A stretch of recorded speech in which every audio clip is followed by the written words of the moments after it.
Welcome everyone to tonight's meeting of the Services Delegated Committee. But before we commence the meeting, I request that all mobile telephones are turned off or switched to silent. Thank you. My name is Councillor Nick Stavru and I chair this committee. I will start by introducing my fellow councillors. Seated to my left at the horseshoe table in the council chamber are Councillor Jim Park, Councillor Felicity Sinfield, our Deputy Mayor, Councillor Lisa Hollingsworth, our Mayor, Councillor Wes Gold, Councillor Di Gillies. On the other side of the horseshoe table is Councillor Cynthia Watson, Councillor Gary Thompson, Councillor Jane Adders, and Councillor Victor Franco. I will also acknowledge the Coordinator of Governance, Ms. Kirsten Ritchie, to my left, and there are other officers in attendance this evening, but they will be introduced as they present their reports.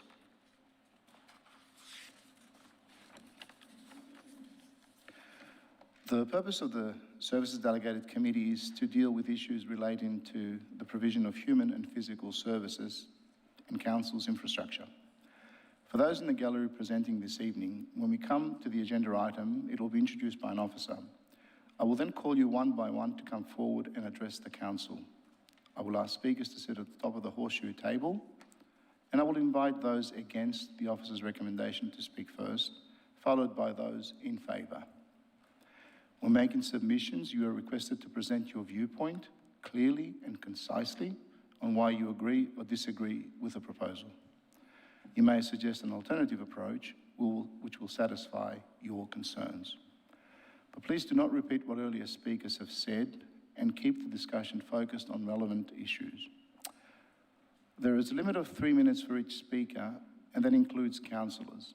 And as chairperson, I do reserve the right to vary that, but I will seldom do. At the 2.5 minute mark, I'll ring the bell, which will indicate that you have 30 seconds, like this. And you will need by then to conclude your presentation. After you've spoken, please remain at the table while I ask if there's any councillor has any questions for you. For those in the gallery this evening, I do like to take this opportunity to remind you to add and extend courtesy and respect to each other and also to the committee as a whole. This includes remaining quiet while others are addressing the meeting and not disrupting the decision-making process of the committee. Just to finish, I'd like to encourage all submitters, officers and councillors to speak directly into the microphone. This will ensure that everyone can clearly hear the discussion. Thank you for that. Ms. Ritchie, are there any apologies this evening? Thank you, and through you, Chair, there is one apology for tonight's meeting. Councillor Biggar. Thank you, Ms. Ritchie. Councillors, can I please have a motion to adopt and confirm the minutes of the Services Delegated Committee meeting held on the 13th of May?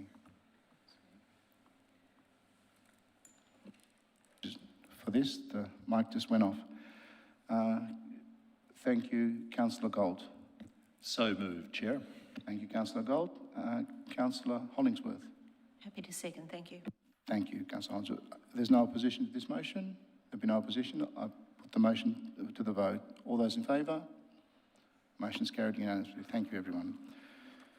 Councillors and council officers, are there any conflicts of interest that you wish to foreshadow for the matters in the agenda tonight? There'll be no conflicts of interest. We move to the agenda. The presentation of officers' report this evening. We've only have one item on the agenda this evening. There are 7 people that have indicated they wish to make a submission on this matter. 4 are against the recommendation in the report and 3 support the recommendation. But first, I will call upon the officers on item 3.1 to present the report.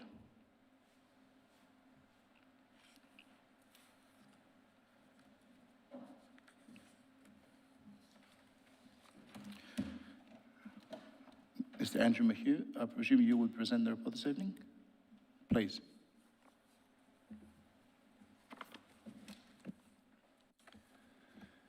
Through you, Chair.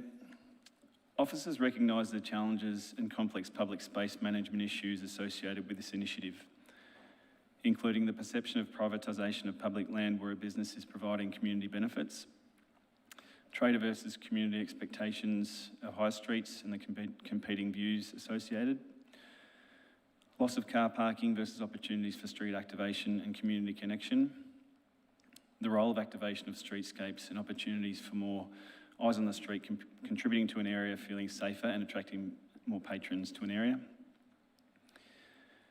Council has operated outdoor dining parklets programs since 2020. In 2021, the popularity of this program prompted Council to explore opportunities for permanent footpath widenings where the temporary parklets had been particularly successful. As part of this 2021 process, Bin 3 Wine Bar at 395 Belmore Road, Balwyn, was one of the most suitable locations identified, with the parklet having been in place and operating well since November 2020. Funding of $70,000 was allocated to the project in Council 22-23 budget at this time. Community consultation was undertaken in late 2023, seeking community feedback on the potential footpath widening and replacement of car parking spaces at 395A and B Belmore Road. This 2023 consultation process received strong community support from the 237 respondents, with some 72% supporting the proposal, 26% not in support and 2% unsure. The proposal received strong opposition from local traders, including the adjacent business. Following this process, an operational decision was made to not proceed with permanent footpath widening. This decision prompted a number of complaints and requests for a formal review of the decision. Given the high level of community interest and subsequent feedback, a commitment was made to bring this matter before tonight's Services Delegated Committee meeting for consideration.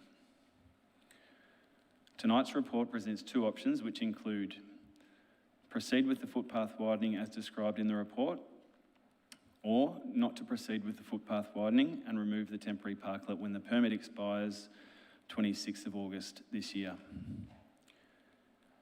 On the basis of strong community support for the footpath widening, notably the benefits described in the community's responses, the enhanced streetscape and improved space for the community to connect, the recommendation is to support the permanent footpath widening. 16 submissions were received prior to the report being published, and 4 additional submissions have been received since. Out of the 20 submissions received in total, 10 are supportive of the recommendation and 10 are not supportive of the recommendation. It should also be noted that the Department of Transport and Planning has provided in-principle support to the footpath widening. Should the recommendation be supported, written approval would be required from the Department of Transport and Planning. As such, officers have provided an amended recommendation to reflect this requirement should it eventuate. Thank you. Thank you, Mr. McHugh. I'll reiterate that this was item 3.1, the only item on the agenda, the Belmore Road footpath widening. And now we move to the public submissions. As I indicated earlier, 7 people have indicated they wish to make a submission on this matter. 4 are against the recommendation and 3 in support of the recommendation. Once I've announced your name, please sit at the top of the horseshoe table, and if a submitter is not present when their name is called, we will move to the next submitter. I remind the submitters that there is a strict limit of 3 minutes. Please commence submission with your name and the suburb which you reside. The first submitter is Mr. Arthur Kyriakos. Please come to the horseshoe table, Mr. Kyriakos.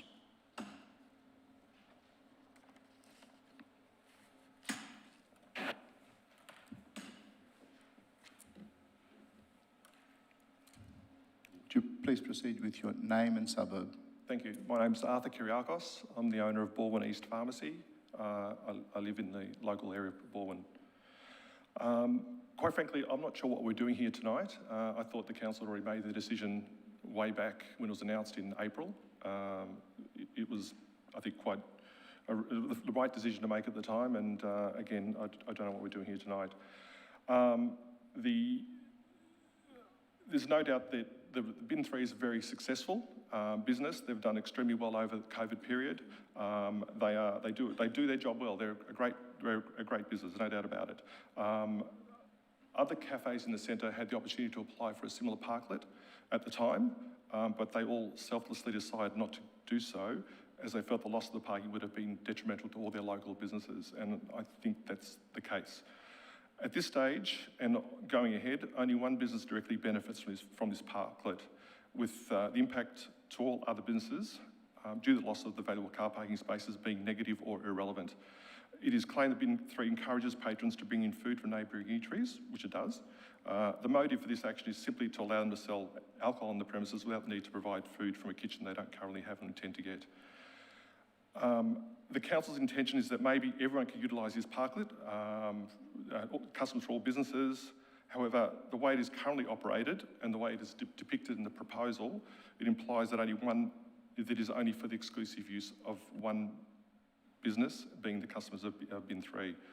I'm just intrigued that this is the only parklet that we're talking about now that has gone through the process of all the other parklets that are in the city of Boroondara, and we are allowing this one to go through when all the others haven't gone through.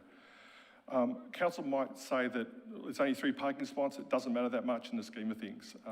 My view is these parking spots are in the key central position of the shopping strip, and they probably, by not having them there, probably stop or hinder hundreds of customers in a day from parking in and accessing the centre. The parking is busy, it is full a lot of the time of the day, particularly during peak periods, and it is a well-utilised centre. Other traders are doing it tough there in the centre at the moment. The gift shop is closing, whether it's because of the parklet or not, who knows? The fruit shop is ready to close, there's another business that's just barely hanging on there. The parklet's been there for a number of years already. It hasn't added any benefit to these businesses at all. So by taking this parking away, it's certainly not going to make things any worse. Bin 3 already has additional customer parking in the rear courtyard. They don't need more at the front, particularly when it's subsidised by the council. And that's all we're talking about. It is subsidised by the council. They're spending 70 grand to fix it, and they could be fixing the potholes. There's already an established parklet 20 metres away, right at the pedestrian crossing. This was formed some years ago. We lost a couple of parking spots in the process then. There's actually no need for another parklet so close to an existing one. It has already established trees, established shade, established everything. The gift shop next door originally... Mr. Kyriakos, I need you to wind up, please. If you're finishing your statement, please do. I'll just add one more thing. One of the reports of the recommendations was that there is a perceived lack of outdoor seating opportunities in the north side of the Belmore Road shops. I think if you add up the seating at the plaza, at Degani's Cafe, existing seating at the rear of Bin 3, plus the parklet parking at the pedestrian crossing, there's already 4 outdoor seating zones already. I don't know whether we need any more. Thank you, Mr. Kyriakos. Thank you very much. Thank you very much. Before you leave, please, I'll ask councillors if there are any questions. Councillor Sinfield. Thank you, Chair. Mr. Kyriakos, just for clarity, are you able to please explain to us how close this parklet is to the entrance of your premises? There's as you can see from the photo, there's my business, the lavish gift shop, and then there's the cafe. Thank you. Basically, we're in front, yeah. And at the time, if they'd applied for it, I was very supportive. I think it was a great idea, great concept. It's time now to let it go. We've moved on. Thank you, Chair. Thank you, Councillor Sinfield. And Councillor Park. I'm familiar with your Greythorn pharmacy, but I mean, I know roughly where it is, and I was out there today just having a look. But how long have you been there in that location? 28 years. And you mentioned the area where the crossing is. During the time you've been there, has that ever been used by any cafes at all? It is sort of at the moment. There's some outdoor seating there. I think the council wanted it to be an outdoor seating type area. They've installed some bench seats there. Yep. There's some nice shady trees there. It's quite a large area already. I'm not sure how many equivalent of 4 or 5 parking spots, I'd imagine. So it's there, it's available. Yes, can it be done better? Probably can be, but it's there. It's there now. Yeah, but no one's sort of serving coffee there or whatever, is that? In front of one of the cafes they are, but not actually using the parklet area, but using more their front of footpath area. Okay. Yeah, so not extending into the parklet. Yeah, okay, thank you. Thank you, Councillor Park. Councillor Watson. Thank you, Chair, and thank you for your presentation, Arthur. I just want to ask you a few questions about your business in particular, because you run a chemist. And you mentioned that the spaces that are occupied by the parklet are in a key position. What I'd like to understand is, in the community that you service, how important are those car spaces to your customers to get access to your establishment? Second question is, do you have a large number of elderly people coming in and using your chemist? Sure. We service obviously a broad clientele base. Mr. Yates, could you please? Sorry, I beg your pardon. We do service a broad clientele base, a lot of which are elderly. Parking is an issue, access is an issue. We find the feedback we get from our customers is that if they can't find a parking spot, they just keep driving, and that's the issue. And you only get one go. It's really hard to do a U-turn to have another go at it. And you know, it's 3 spots. It doesn't sound like a lot, but you know, multiply 10 minutes times so many hours in a day, it adds up to many hundreds of lost visits, I guess, lost opportunities. A follow-up question, if I may, given that you've talked about loss of business, I know this might be a little bit more difficult for you to answer, but do you feel that having the parklet there, have you seen a downturn in your business? I think it's from the comments we get from our customers, the feedback we get from our customers, that they say they keep driving. Yes, definitely, no doubt about it. Okay. No doubt about it. Thank you very much. No further questions. Thank you, Councillor Watson, and thank you, Mr. Kyriakos, for your presentation this evening. Thank you for the opportunity. Thank you. No problem. The next speaker this evening is KJ Lim. Please proceed to the horseshoe table.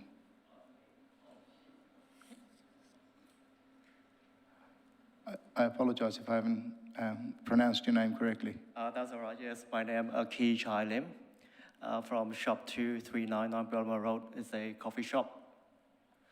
And I live in Mount Albert. Thank you. And yeah, I'm here today.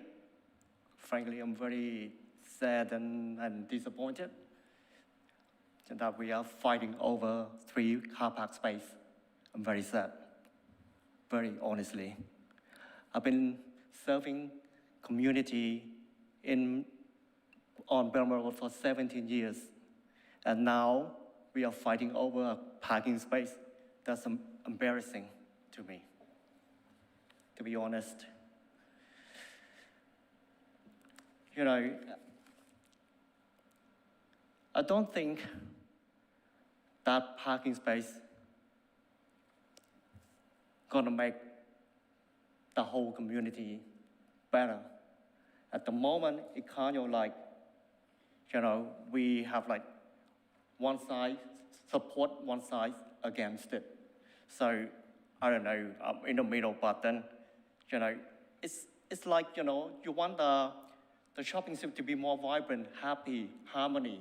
You walk out, you say, hello, nice to meet you, something like that, how are you? And now, when we see each other, we're like, oh, this is like bin 3 supporter, or this is against bin 3. Why? We are fighting for 3 car park space. That's my point.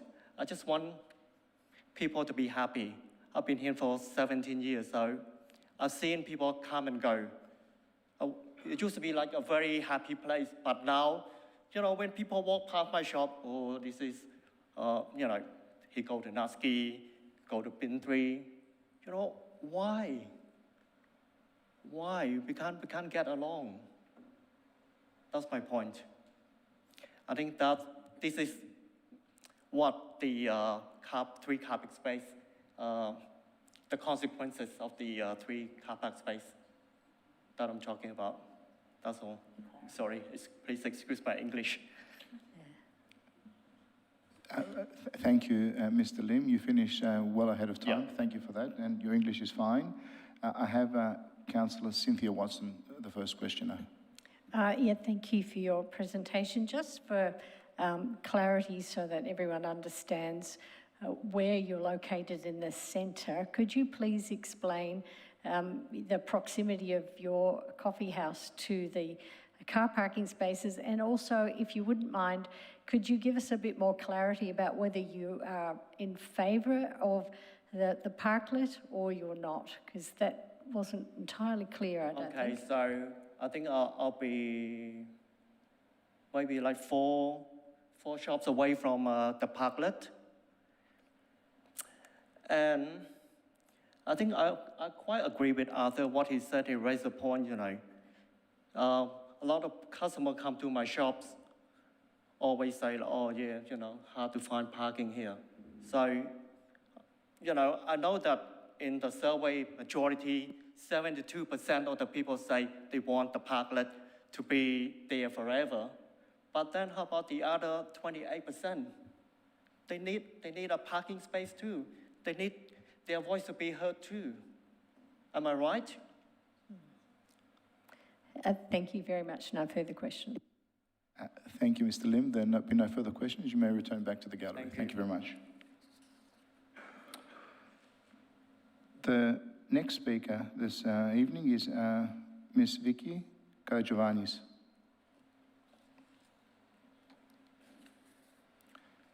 Please start with your name and suburb. Thank you.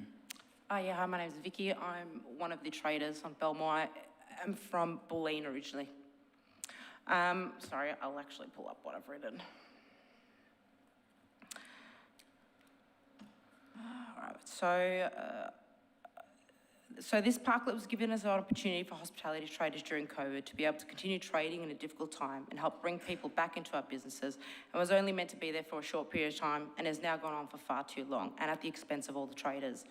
Excluding the warmer months, the parklet is always empty and unused, and our car spaces are wasted. The only council-owned car spaces on our side of the road are roughly about 50 spots, not 180. My customers are struggling to find parking when collecting their food and are complaining weekly about it. We had a meeting in December and a decision was met to remove the parklet, so we as traders are finding it very difficult to understand why it has gotten to this point. The owner of Bin 3 made a statement to the media that the other shop owners are not community-oriented. I find that disrespectful and harmful towards businesses in our strip. I will only speak for myself and my business, but he has no idea what myself, my family and my staff have done for the community in the 8 years we've been here. We personally don't think it's professional settling an issue or a matter using words that go against the rest of the businesses in the strip. I support any small business that is trying to better their store. However, it's at the expense of all the other traders in the strip. We are pleading for the council to listen to us when we as shop owners have spoken up about wanting the parklet removed and the negative impact it's had on our businesses. We already have a communal area in our strip that the council is well aware of. More efforts in our business council rates should go to improving our shopping strip. The footpaths are a tripping hazard. A disability car park should be put in front of the chemist, rather than giving away 3 necessary car spaces to a business that already has a large outdoor seating area. We all want this to end once and for all. No more extensions and no more council meetings. We just want it's hard enough for business at the moment, and we don't need the stress of all this as it is. Thank you, Ms. Karagiovannis. I have Councillor Cynthia Watson with the first question. Thank you, Chair. Thank you for your presentation, Vicky.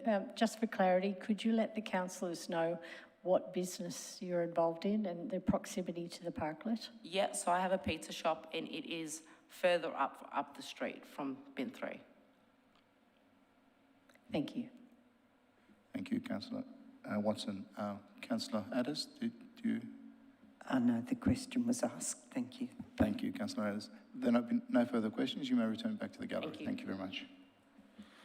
Chair, before you call the next submitter, it's customary that we hear those in support of the officer's recommendation first, followed by those against. I've been a bit confused tonight because we've had 3 against, and I'm not sure what's happened tonight, but they're ordinarily sorted into that order. Councillor Parker, unless my sheet has changed, we've been doing against the officer's recommendation every time. Well, we may settle that one afterwards, but thank you for the observation. I've followed the protocol in front of me today. Thank you for that. The last speaker this evening against the officer's recommendation is Mr. Anthony Doherty.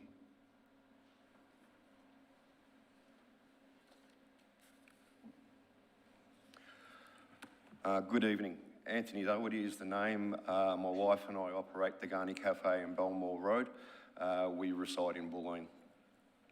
I'm also speaking on behalf of a lot of the other traders, in particular Sam, the owner of Lavish, who I understand has already met with Michelle Foster to push his point forward about the removal of the car spot. which from what I understand is in accordance with the council policy on parklets to start with. I feel there are quite a few points of misinformation that need to be rectified to add some perspective to the subject. Whilst we acknowledge that there are 187 car parks in the area, 131 of these car parks are on private property and are paid for by the tenants of these buildings via their body corporate fees. So this leaves us a total of 56 public car parks available. 187 car parks amongst 43 traders and a supermarket are a significantly small number of spaces in any area. The most significant complaint in the area for more than 20 years from all the people that visit the shopping centre is that there is a lack of car space. This constantly creates traffic hazards within the shopping strip, and from time to time, even this year alone, we've had 3 significant accidents in the shopping centre. Cars, trucks and motorbikes are constantly double parking against the parklet, which therefore furthers the risk of accidents in the area. This, along with a speed limit of 60 kilometres, which I note was changed today to 40 kilometres, through the centre, creates a dangerous and unacceptable risk, I believe, to the people within the shopping centre. Next, I'd like to address some of the misinformation that has been propagated by the Bin 3 people. Whether it be online or directly into newspapers, which we didn't really get a response for. They state that every Thursday and Saturday the area is full. That's false, absolutely false. Friday nights the place is busy, Thursday and Saturdays there's barely a soul there. They also state that there are 11 restaurants that they support through the local business with the menus. That also is false. There are 5 restaurants and 3 takeaway businesses and 4 of them which have signed the petition that I've submitted tonight to the council. And also need to add that at no stage did Bin 3 seek permission from any of these businesses to use their menus for that purpose. And as Arthur had said, as a former publican, I know it's a way for them to get around liquor licensing laws. And as I said, there has been no purpose from our perspective. They have left out other traders that are coffee sellers as well. So it's not a fair and equitable scenario. They also stated that the pocket is so popular. Well, that's not true at all. It's probably vacant 98% of the time. They also stated that we're one of the most successful outdoor dining spaces in Boroondara. This is false also, because I've never seen anybody eat a meal there. Whilst we give that Camberwell Road precinct across the road from the theatre is a great initiative and a great idea, looks great and suits the streetscape, but again, these are fully licensed restaurants, linen tablecloths and so forth. Bin 3 formally and primarily is a bar. It is not really a food venue. Other shops in the community, and with, as it said there, is other shops in the community are not community orientated.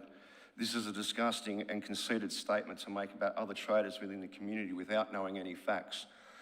Nuskies, which KC owns, and our store at the Garnies are the only wheelchair accessible shops in the whole of the strip.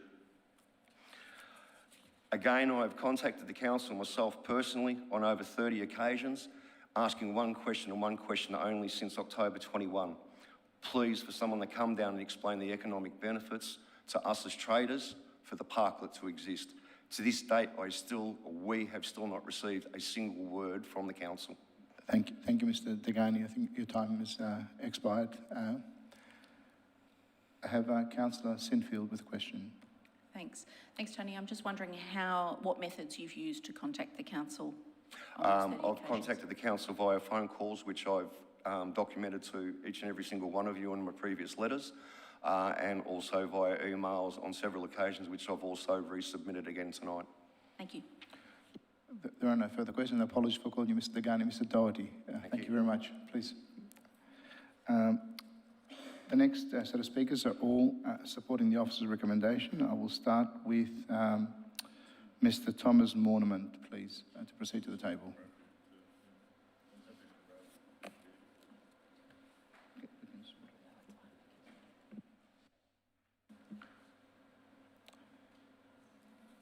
Good evening.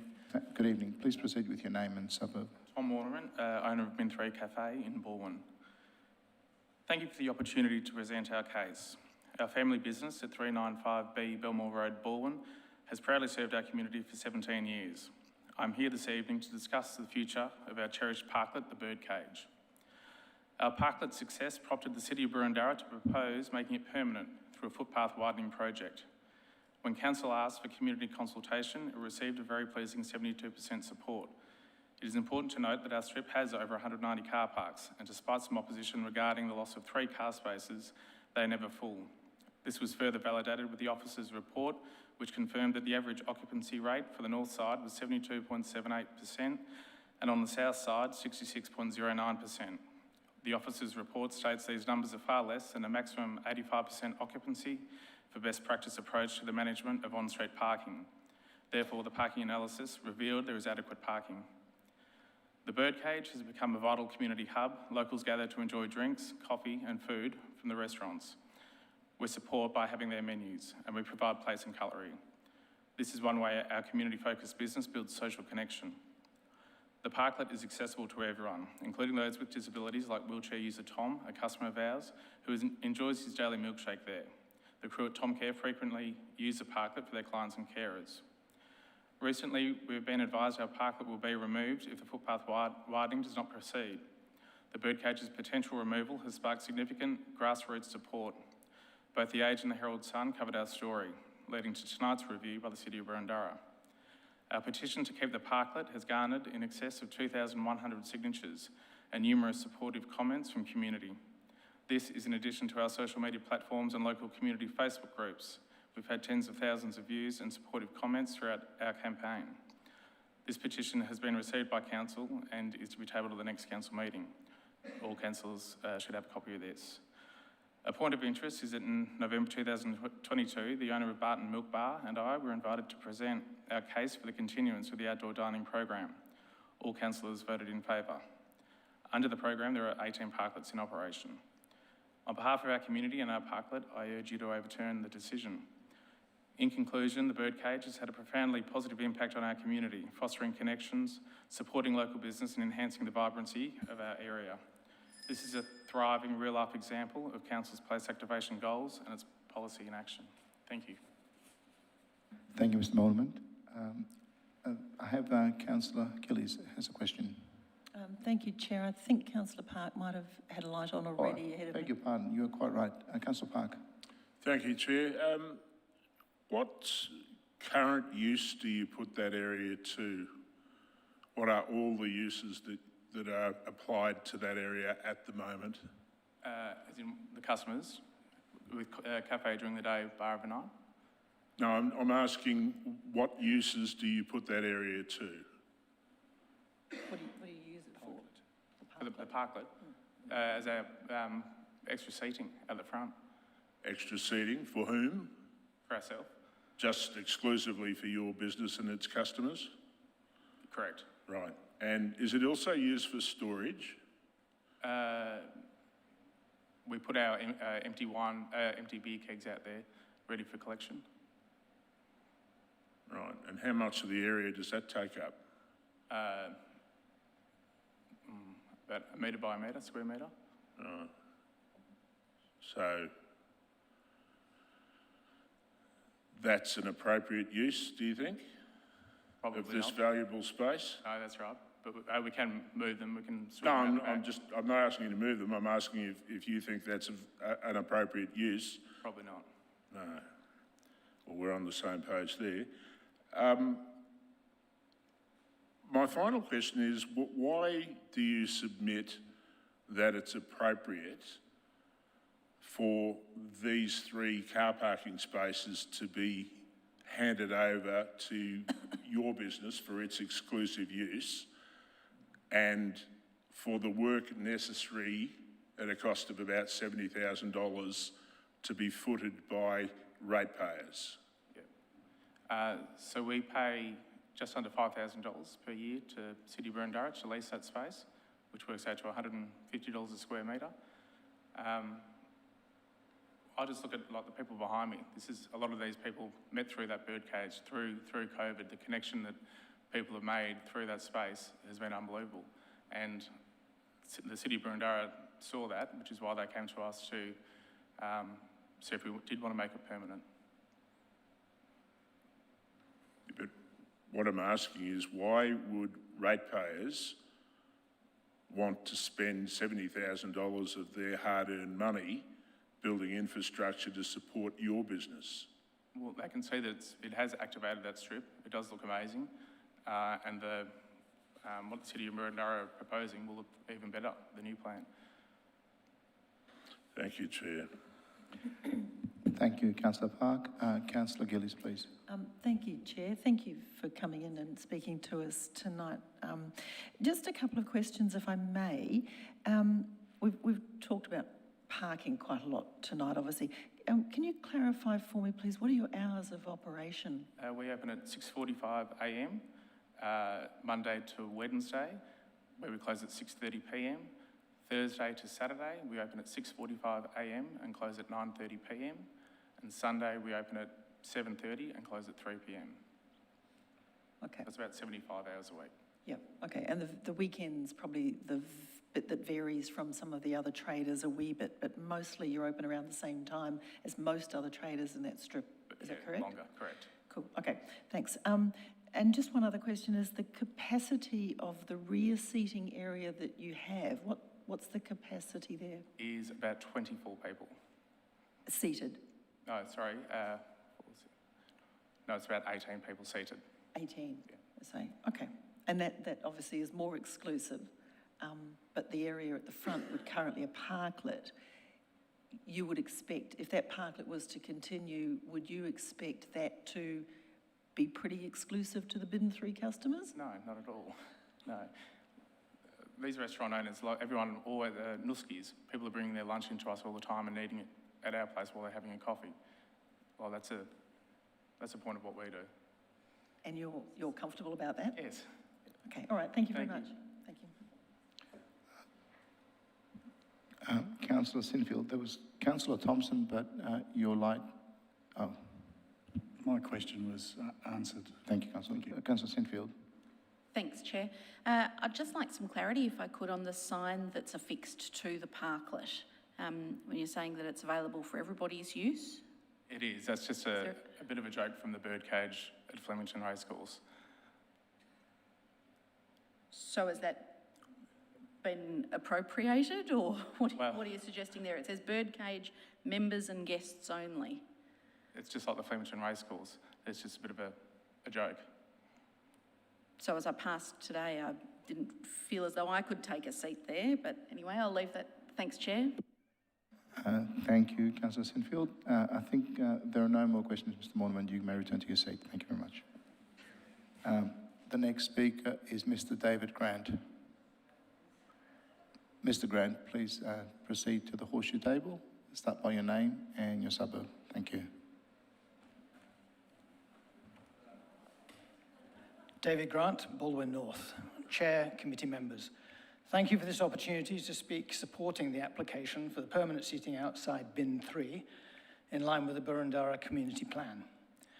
I'm very grateful that the Council has gone through this review process and has taken the time, effort and cost associated with the detailed officer's report. I'm a local resident and Bin 3 is the only place within walking distance that provides me with an outdoor space to meet my social group and make new friends in a safe and convivial environment, which also serves beer, wine, and good humour on tap. Through the height of COVID, it was a place we felt comfortable being in for health reasons, and that has not changed. COVID is still there. I'm 65 years old, and I have comorbidities, and I worry about my health. Without reiterating arguments already presented, I'd like to say that the space is essential to me, as my hearing is impaired. Any place with walls quickly becomes too noisy for me to engage in conversation. This isolates me. I am not alone in having hearing loss. I do occasionally drive to Coles, although I typically walk, if the shopping is too heavy for me to carry back. I've never had a problem parking. The area under Coles, although it's not public parking, or street parking, and behind the shops on that side of the road always seems to have spaces, even on peak hours. I have lived in the area for 20 years. I trust that the committee will approve the request for footpath widening. Thank you. Thank you, Mr. Grant. Councillor Park. You mentioned that the Coles side always has parking available, and that accords with my observations. But what about this side of the street? There is always parking, but not always on the first pass. On Saturdays between 10 and 1. So that would be a problem, but only at those particular times. Otherwise, I've never had a problem. I must be dead unlucky then, because, and when you say on the first pass, it's also not the easiest place to sort of circle back around, is it? I'm local, I know the streets. So yes, it is. You turn left, you turn left, you turn left, and you turn left again. So if you're not local? Well, you're shopping in local shops. I presume you're a local for shopping at local shops, and the previous people have all said that their customers are regulars. All right. And you're able-bodied, you don't have any problem crossing over to Coles? No, there's a pedestrian crossing. It's actually a very good one, and it's very frequent. It doesn't keep you waiting long. Right, so if you're on crutches or in a wheelchair, it might be a bit different, do you think? I think anybody who's on crutches and a wheelchair needs the time to cross, and that crossing does give you that time to cross. Right, okay, thank you. Thank you, Councillor Park. There'll be no further questions. You may return back to the gallery. Thank you very much. And the final speaker for this evening is Mr. Stuart Marshland. Mr. Marshland, please proceed to the horseshoe table. Start by your name and suburb. Thank you. Good evening. My name is Stuart Marsland. I'm a resident of Balwyn. I live at 353 Union Road, Balwyn, which is the second house away from on roundabout. My wife and I have lived in that house for about just over 18 years, and during that period we've seen a significant improvement in the shopping in the Balwyn East complex. This has been provided by many of the retailers, including some of the people who have spoken previously, but a significant part of that has come through from the operations at Bin 3. We've seen it develop from just selling boxes of wine through to selling coffee and operating all day and selling wine and moving into the evening. It's become a significant community hub. It's a place where people come and meet and gather. And it's also providing opportunities for businesses. Other than that, we do buy food, pizzas, and go and eat them, drinking a glass of wine. To lose the facility would be a significant reduction in what these shops can provide. It also provides opportunities for our children and their friends and all the employment which happens within that community. The loss of 3 parking spaces seems a very, very small price to pay for what we have there as a significant community benefit. It always fills my heart with joy when I come home and I see there's lights on outside Bin 3, there's people drinking or in the daytime having a coffee. And I think that this should be supported as a venture, and it should actually be supported by the council as a place where actually creating a community facility which is not just car parking. Thank you, Mr. Marshall. You finished well within time. There'll be no questions. You may return to the gallery. Thank you very much. Thank you.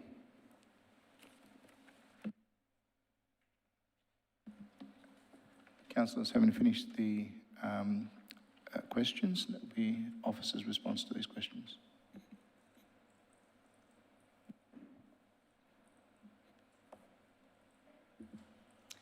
Thank you, Chair. I just in response, and thank you so much to all the presenters. Really appreciate your presentations tonight, and just as Andrew reiterated earlier in his opening presentation, this is a really complex public space issue with lots of pros and cons, and Council is very much aware of that matter. Just in terms of what we're doing here tonight, just to be really clear, we're reviewing the decision. So officers made a decision initially.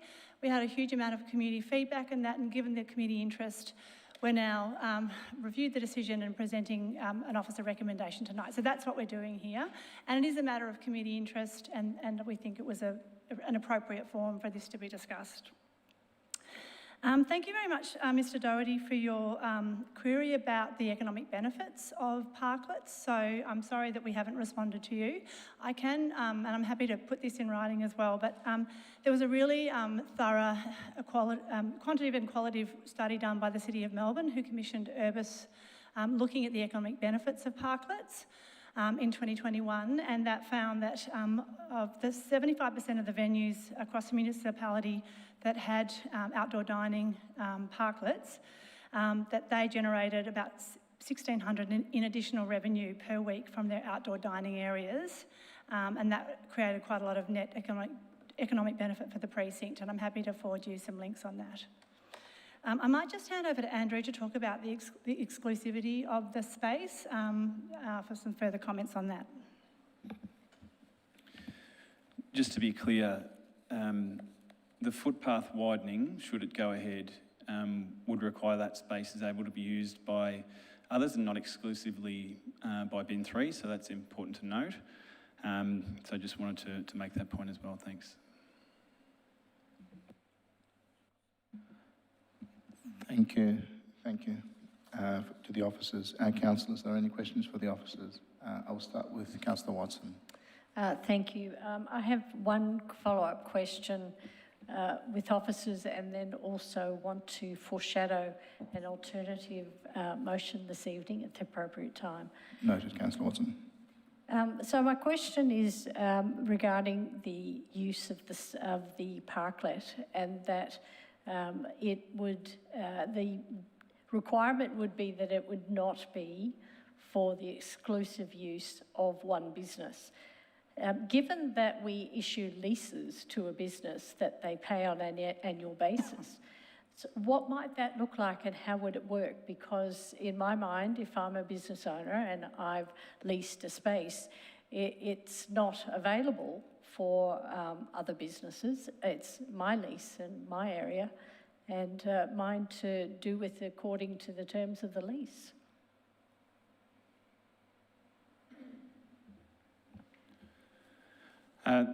The process involved here wouldn't allow exclusive use, so that's not something that council can provide. So by extension, not being able to make it exclusive, it is available to others who want to use it, like other public furniture and public spaces, so we couldn't actually make it exclusive to bin 3. Follow-up question, if I may, Chair. Could you just explain that a little bit more? So at the moment, it's a parklet with a lease that is leased to a particular business, therefore their exclusive use. Are you proposing that this new space will be public and not available for lease? It will be just ordinary seating? Could you explain how this works? Because I'm not clear.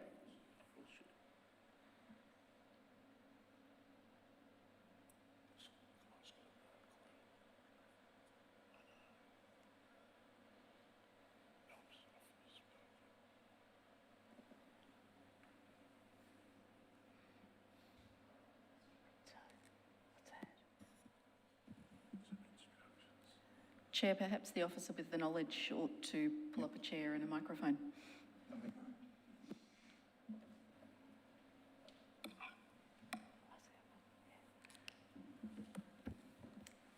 When the footpath is widened, it falls under footpath trading guidelines. In terms of footpath trading guidelines, you can only access what's directly in front of your shop.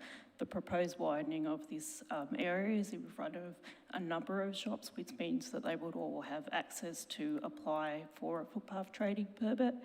To deny them access would mean that we were not providing fair and equitable access to all users of the space. Okay. Current example, Lavish is in front of this area. If Lavish chose to put goods on display, they would have an option to apply for a permit to do so. Okay, thank you for the explanation. It leads me to another question. Given that this area is leased by a business with a license to sell and serve alcohol, how does that work in a public space? So at the moment, they have a parklet permit, which enables them to use this space, and they're paying for the right to use that. And when it's widened, it becomes it falls under footpath trading guidelines. So the lease to use the business is what's happening on site within their own premises. What happens on council land is governed by the policies that we've created for outdoor dining purposes. I see. And so what we're saying is this particular parklet is able to be accessed by two businesses because it falls in front of the shop of two businesses and no others. Is that correct? Correct. So again, a follow-up question. Given that we currently lease this space to one business, are you proposing a lease to two businesses? And in which case, how is that public? That seems to me to be an extension of what we are already doing, which is not a public space. It would depend on who applied post the widening of the footpath. I see. I'll leave my questions there and let fellow councillors ask what they may. Thank you. Thank you, Councillor Watson. I'll move to Councillor Hollingsworth. Thank you, Mr. Chair. Question for the officers. One presenter, Ms. Vicky Kujalatis from the pizza store, spoke about potentially the need to create an additional disability car park. I just wanted to ask if that's also formed part of consideration tonight, if the bays being used for the parklet were returned to parking, whether one of those bays would be considered for disability, because there was actually 2 or 3 presenters that said there could be a need for that. Ms. McGaughey? That would be a separate matter for consideration, not part of this proposal. Thank you.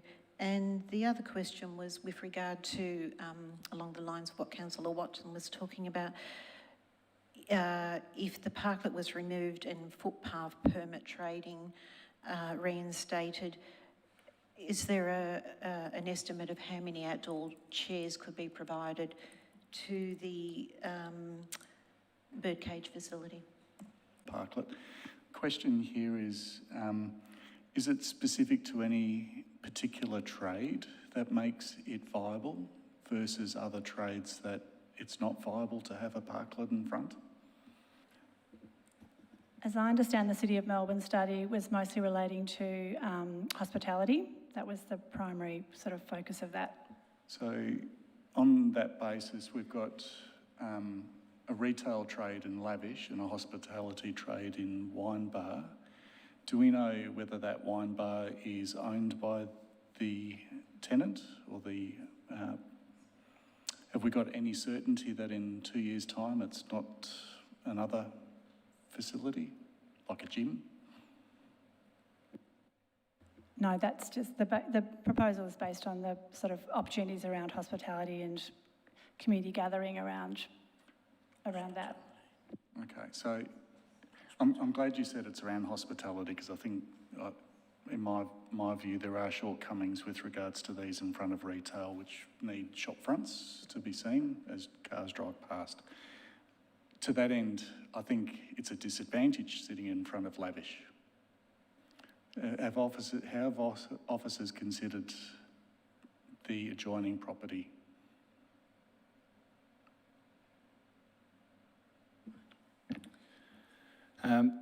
Lavish would have the opportunity to apply for a street trading permit as well, with the potential to display the goods that they may like to display, and as discussed before, they'll be subject to any application that comes at that time if the footpath was in fact widened. And sorry, one further question. Given that you've got shop fronts of 5 metre frontages approximately, very narrow frontages, and if they've both got the ability to take advantage of the footpath widening, do you think there's any conflict of how the public space is used between hospitality and retail? I think the principles or some of the sort of reasons for supporting the officer recommendation is the opportunities for activation within the street and creating reasons to visit, and the generating greater number of visits, etc. Reasons to go will support business within the precinct more generally. So to that end, final question, is there a better location for it based on activation? I think it's a good question, but one of the things that was considered, which we sort of, Andrew referred to in his opening comments, was the partnership model between a successful local business that Scott runs on the board in terms of that community connection making, and the role they play in activating that site. So there is definitely a nexus between the history of that business doing it really well and the location of the parklet. Whereas you put it in a different location and it might not work as well because you wouldn't have the same partnership with a local business. Okay, thanks, Chair. Thank you, Councillor Thompson. Councillor Adders. Thanks very much, Chair. I think I have 3 questions. So the first one relates to if the parklet were removed or if we didn't go ahead with the footpath widening, is there still space for tables and chairs on the footpath in front of this business, like most of these sort of businesses have?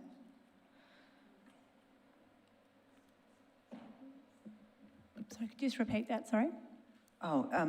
Should the parklet and the footpath widening not go ahead, should we just go back to a normal situation, would there still be space on the footpath for the business to have some tables and chairs, as many cafes do? So at the moment, no, there's not enough space, and in the future it is possible, but there'd have to be some treatments to put in there so that safety is considered, and there's wheel stops so that cars don't just roll into that space. That could be looked at potentially in the future, but it wouldn't be a significant amount of space. It'd obviously be quite a bit smaller than what's proposed. But it's not a particularly narrow footpath. It's like in every shopping centre where they put tables and chairs out? Or can put tables and chairs out? Should they get a permit? I think we might change the seating arrangement to have everybody on deck here. Perhaps we should have done it a bit earlier. At this location, it's 2.9 metres. 1.5 of that is required for pedestrian access, and there's 1.2 metres required from the curb to the start of the footpath trading. The reason for that is you've got vehicles coming in. They could either potentially, say for example, if they hit the accelerator and went forward, they would hit the actual the tables and chairs, which would create a risk, or alternatively, if they backed into it, they would need up to 1.1 metres for the back of the car, which means that you need to leave space for that. The treatment proposed by Andrew would actually mean that the cars could sit further back and actually prevent that problem, and would open up the space more to actually be able to look at future footpath trading in this area. Yeah, I'm sorry, that isn't making sense to me, because it seems to me that, I mean, if I think of my local shopping centre, they have tables and chairs out on the footpath, and they don't have these special, they put out their own little barriers, but they don't have anything special, and we give them permits. In a number of locations, you've got parallel parking, and so you only actually need to have 500 metres. The safety requirements where there's this type of angled parking is significantly different. Thank you. So that is a bit different. Thank you.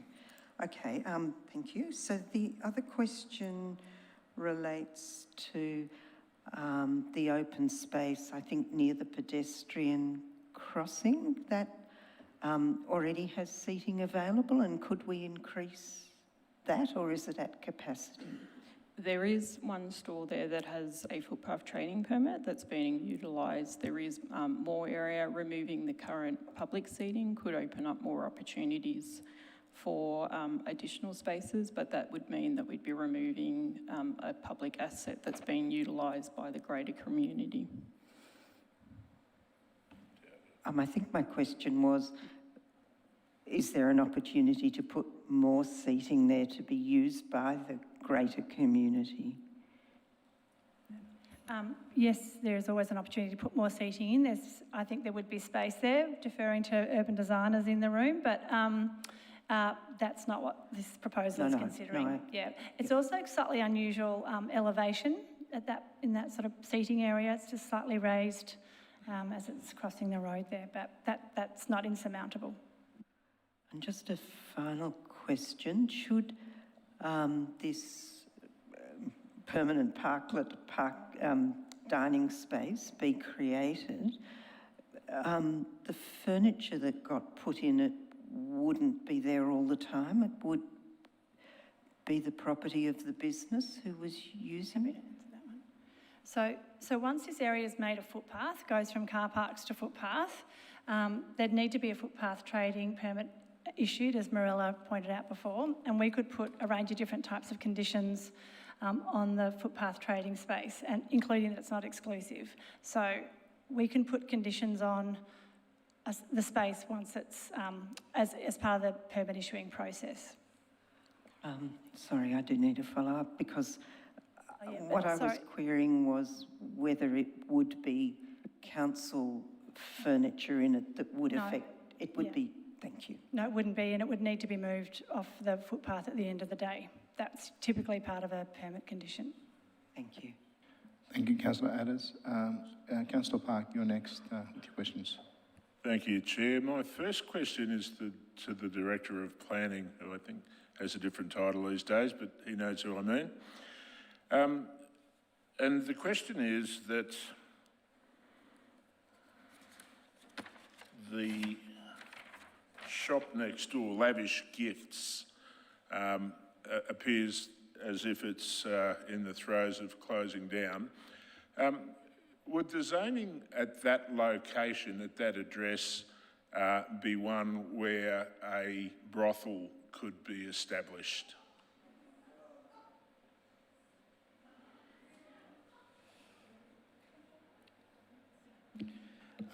Please refrain from the noise in the gallery. To yourself, Chair. There was a substantial change to the rules in relation to brothels. So the definition or term brothel no longer exists in the planning scheme. It actually falls within effectively retail activity. So it falls within essentially shop use. So any shop within a commercial zone can have a sex work business within it, as of right.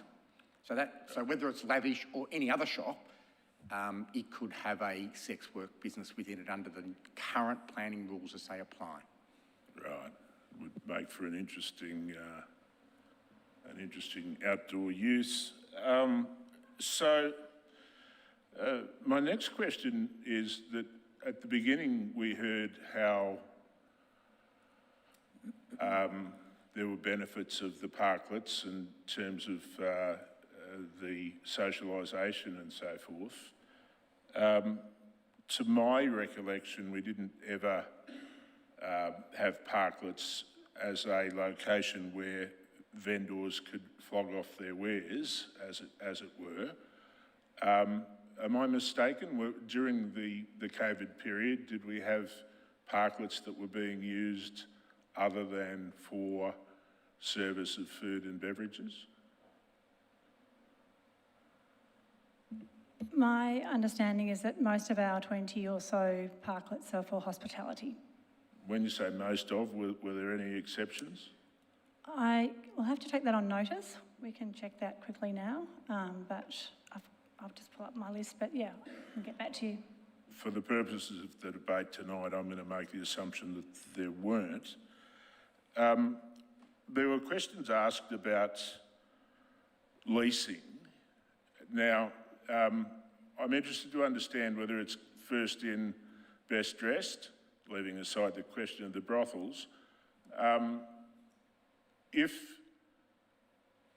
Let's assume that the Lavish Gifts is vacant at the time that an application is made, what would officers do in respect of an application by bin 3 to utilise the existing width of the parklet, that is the entire parklet, if this were to proceed,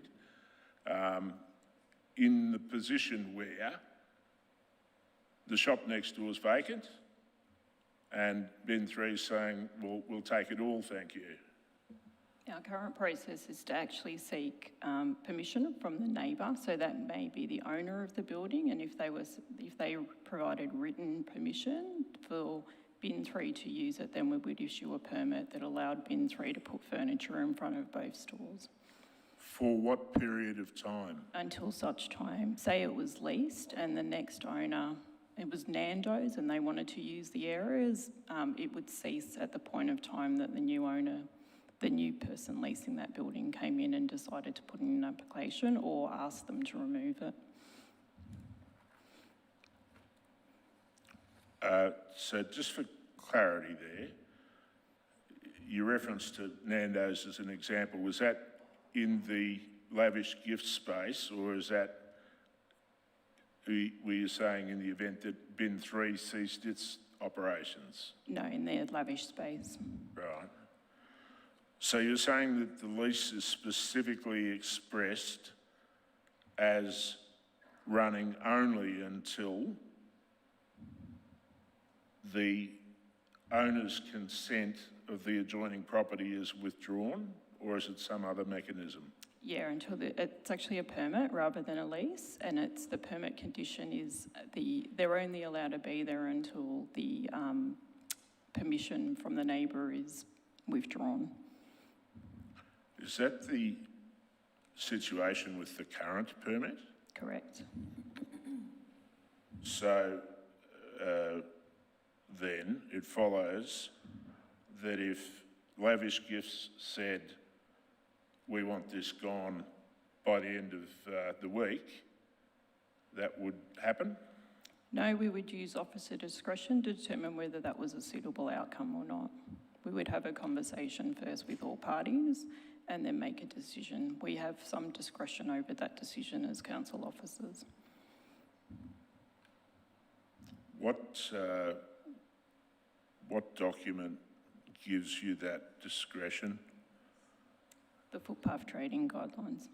And what does it provide in terms of matters to consider in the exercise of that discretion?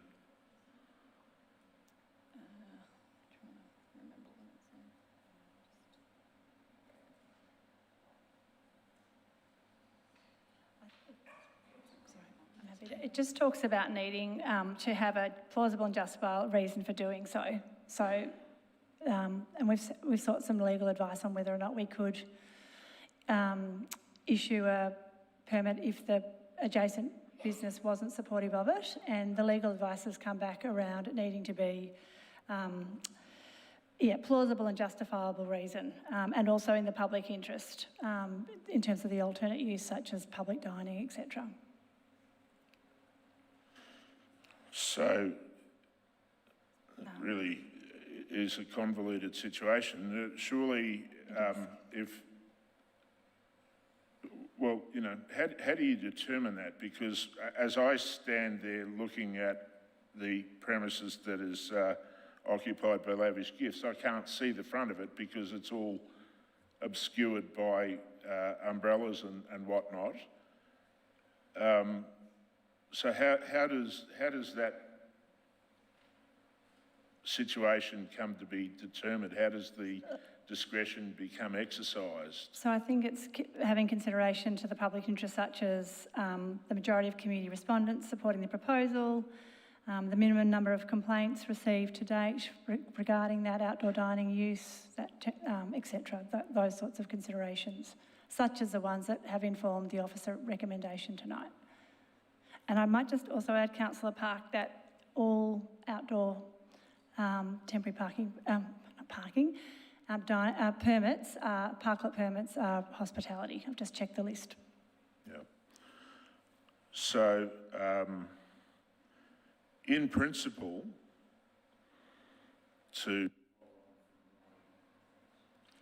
question to the Director of Planning, if a brothel, or sorry, a sex work, what was the term? Again, through yourself, Chair, it in fact is a shop, just like any other shop. Sex work shop, just no like separate. any other shop, were to be established there,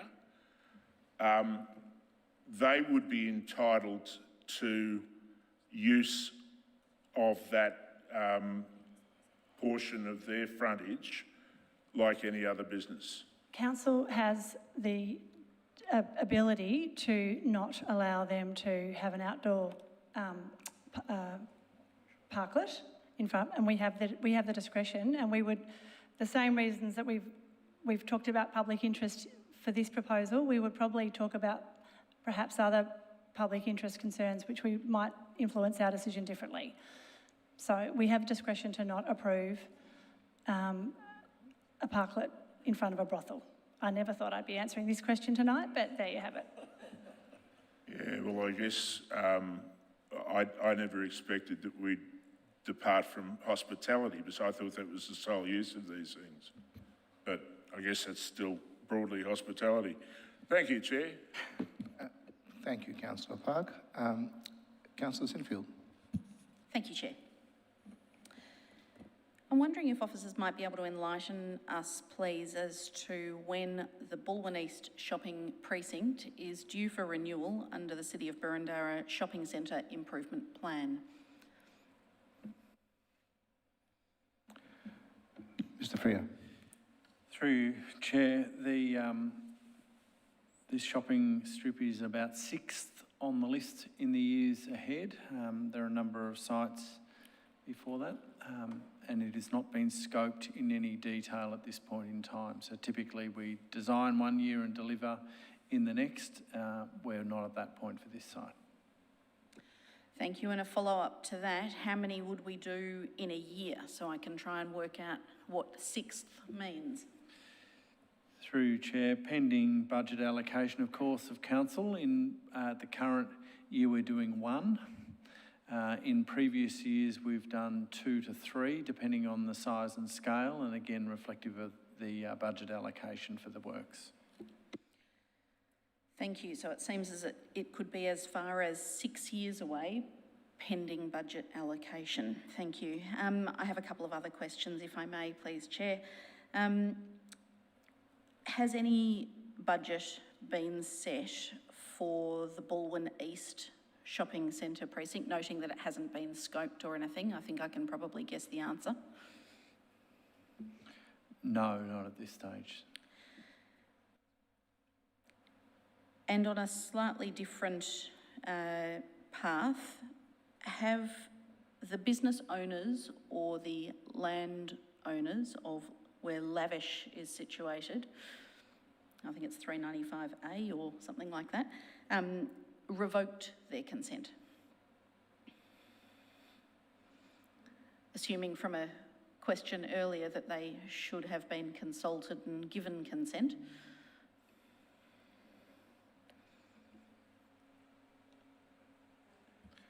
They haven't technically revoked consent, but when the permit was initially issued, they provided consent. It goes through to the end of August for the current temporary parklet. A new consent would need to be provided once the footpath was widened, and we were going through the footpath permit issuing process. Councillor Sinfield, does that address your question? Kind of. I'm a little bit confused that it doesn't seem that perhaps we have clear guidelines that are always applied. There seems to be a fair bit of flexibility in how that's applied, but I think that exhausts my questions for now, Chair.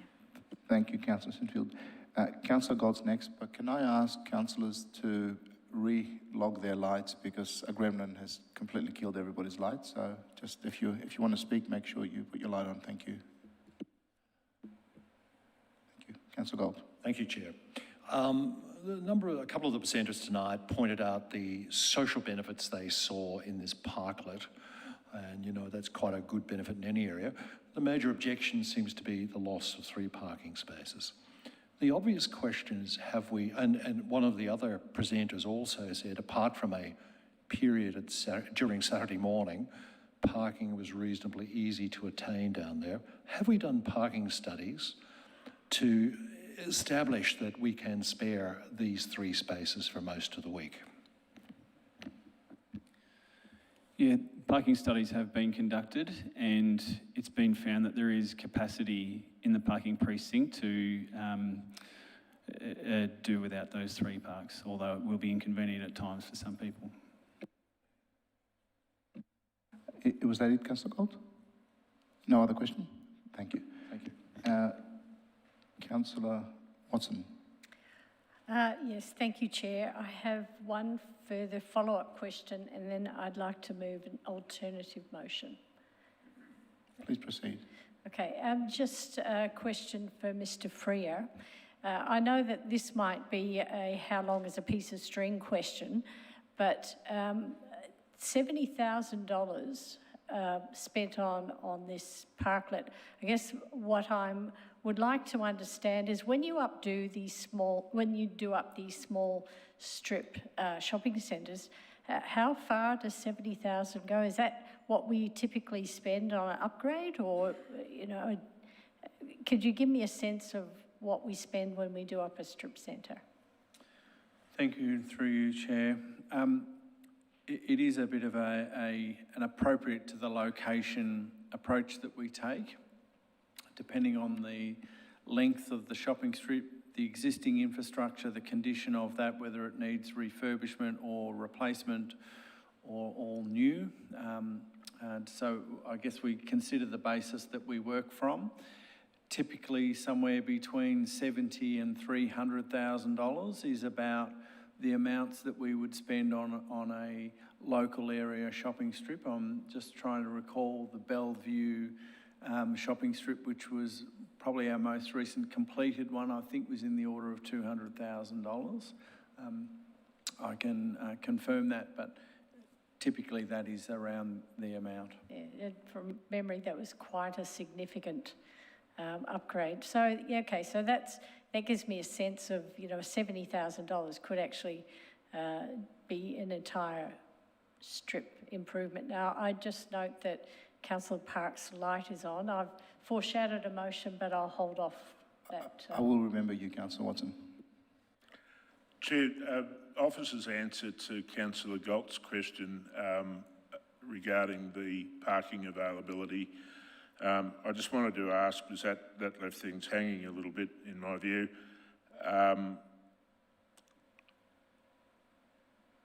That takes into account both sides of the roads, not just the side on which this development sits. Is that correct?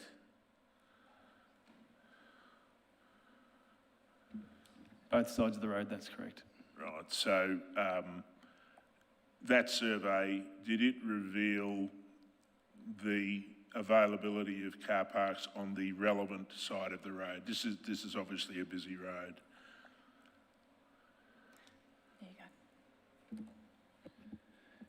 So the parking occupancy rate was looked at by south side and north side, and some average capacities provided at different days and times of the week.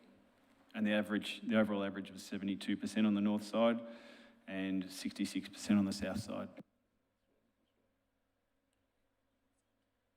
So on the north side, again, what was the available? Sorry, north side average was 72.78%. Right, thank you. We seem to have exhausted questions. I have a couple of questions before I come to you, Councillor Watson. For my understanding, if, for example, another vendor down the road has a similar type of business now or in the future and seeks a similar situation, there's a couple of things. What do you think the future outcome would be? And secondly, have we conferred with other bodies like Vic Roads and the like to see what issues that may arise? Because, I can imagine a sawtooth path along the, inlets, no inlets, inlets, no inlets. Can you just grapple with that, please? The current proposal has evolved through the establishment of a temporary parklet. So I wouldn't imagine council would go straight into a footpath widening proposal such as this unless there was an interim lead-up period of a successful parklet that provided some evidence and some community support. So that would be a precursor to any other council considering such a matter. I couldn't comment beyond that. And in terms of have we sought advice from the Department of Transport and Planning? Yes, we have, hence Andrew's comments in his introductory comments around that this would be subject to their approval. Temporary parklets are also subject to a road safety assessment which needs to be signed off by Vic Roads, particularly if it's on their main road, which this is. So that's certainly part of the standard process for this sort of parklet. Thank you, Ms McGeeckie. We seem to now exhaust my question at least. Councillor Watson, I come back to you unless there is other questions, but there appear to be not. Please proceed with your motion. Yes, thank you, Chair. I've worked with officers to prepare an alternative motion for tonight, and believe that is up on the screen. I'll leave my comments at this point, looking for support for this motion. Thank you, Councillor Watson. I seek a seconder for the motion, councillors, once you had a chance to read it. Councillor Sinfield. I'm not in a position to second it, but I would seek an amendment if it does get seconded. Thank you, Councillor Sinfield. Councillor Thompson. I'll second it for the purpose of debate. Thank you, Councillor Thompson. Is there any opposition to this motion? Ample opposition. Well, thank you then, Councillor Watson. I'll come back to you for, I beg your pardon? So I'm just going to seek an amendment, if I could, Chair. Absolutely, thank you. You can propose the amendment, yes. Thanks. And the amendment that I do propose is to include a third clause to seek the inclusion of a disability parking bay within proximity of the pharmacy.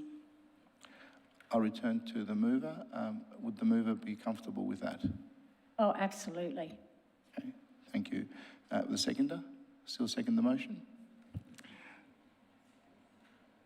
Yes, for the purpose of debate. Thank you, Councillor Thompson. Is there still any opposition? Okay. Councillor Watson, I return to you to speak to your motion. Thank you.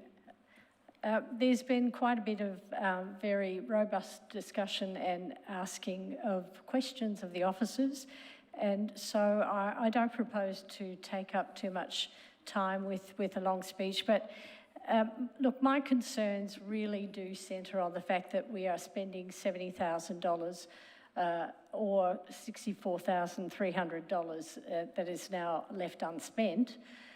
We are spending it on two businesses, and as indicated by Mr. Freer, 70 grand could actually be a significant improvement for the whole centre.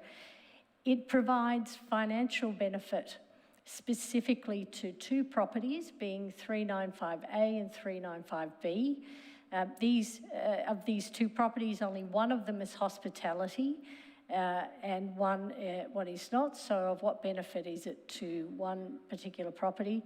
I am not convinced by the answers provided by officers that this will become a public space. If we're going to spend $70,000 of ratepayers' money, then we spend it to benefit the public realm, and we create a space which is open for all, and not to the benefit with marginal community benefit from those who choose to go and frequent those particular establishments. I do want to see improvements in the centre, but I would say that our ratepayer dollar is better spent on improving what we already have to provide those spaces that our community will desire to seek out and make connections with one another and enjoy a coffee under a tree or whatever it is that they want to do. I think that the Parklet program responded to a need of the time, and the time has passed. So I seek the support of our fellow councillors on the motion before us tonight. Thank you. Thank you, Councillor Watson. Councillor Thompson, do you wish to speak now or? I'll reserve. Reserve, thank you. Councillor Sinfield, as your previous opposition, do you wish to speak? I do, but I think other lights were on before mine. Oh, Councillor Park, thank you. Sorry about that. Thank you, Chair. I should say that my only, I expressed opposition, and my opposition relates to Clause B, because I think it unfairly sees this centre leapfrog other centres, and I don't think that's equitable. So I can indicate that I would support a motion that basically just had that amount to be considered at the next budget review. I think that's the equitable way, and that we're not doing it on the fly. Are you proposing to move such an amendment? Yes, look, I will. So I'd move that Clause B be reworded, and that the words be defer the allocation of the $64,300 Parklets project budget to the 24-25 amended budget review process for consideration as part of the shopping centre improvement program prior to the election period. Do you want to? Thank you for that, Councillor Park. Have we got that? Do you want to suspend standing orders while that's drafted up? I'm happy to move that, Chair. It's already there. It's already there. So I think for expediency, we might just move on. I'll give the councillors. Thought Councillor I was going to ask Thompson might be seconding for me. I don't know whether I'm eligible to second an amendment, so no. So councillor to my left, who will? If you're both happy with the amendment, we can change it without any seconding. Yeah, I'm happy with the amendment. And that's one I'm happy to support, so I'll second it. Thank you. That's then the substantive motion. Excellent. Well, that's it. They've silenced me. Congratulations. Excellent move, councillors. So, Councillor Sinfield.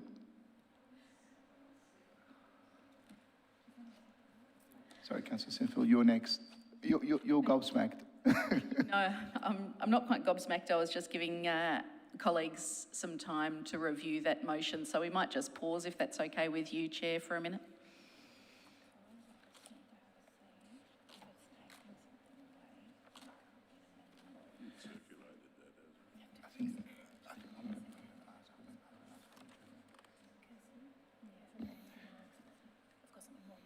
Councillors, I will ask for an adjournment because the officers are looking through the governance rules. So moved.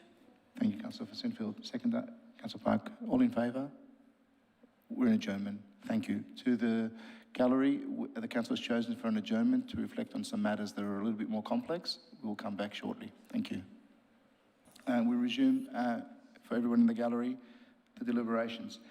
I have received advice that, for clarity, we need to have the motion or the amendment to the motion seconded. So I'm looking for a seconder for the motion that Councillor Park made the amendment to, and obviously Councillor Sinfield. Thank you. I'm happy to second that. Thank you for that, Councillor Sinfield. All those in favour with the amendment? Amendment. Of the amendment, yeah. So Councillor, sorry, start again. All those in favour with the amendment that Councillor Park has put in and was seconded by Councillor Sinfield? Just, Chair. Point of clarification or point of order. Councillor Park moved an amendment. It wasn't seconded, so we weren't in debate, and it was offered to the mover of the substantive motion to adopt that, which was adopted. The advice was that, but then subsequent advice was made on review that it would be more appropriate to go through the motions of how we standardly amend the motion. Even though the amendment was minor in nature, it may require the full support of a mover and a seconder and then a voting on it so that we can have a substantive motion to proceed. It's a pure technical matter that I have received officers' advice on. I can't see why that was actually warranted or needed, given it wasn't seconded at the time that it was offered to the mover. I would have seconded it, but somebody jumped in and was prepared to adopt it. Yeah. We just need to take a step back. It's not a matter of seconding. No, it was the question whether it was a minor change that would have moved by purely consensus, but I've received advice that the change may not be as minor as first appeared, and therefore, to be safe, we need to go through the proper mover of an amendment and a seconder and then vote on it. And Chair, for clarity, shouldn't we be entering into debate on the amendment to see if that gets adopted as a substantive motion? Well, that's why I will ask you to vote for it. Because you yes. just sort of asked us to put the motion. No, I wasn't. I was asking for the amendment to become to contribute to become the substantive motion. But don't we need a debate to arrive at the point of it being adopted as a substantive motion? You can debate the amendment itself. Yeah, that's why I was confused when you called for a vote, because that seems to be out of order. We need to enter into debate to see if we're going to adopt this amendment and for it to become the substantive motion that they will then vote on. Well, thank you, Councillor Watson. I might ask the process thereof.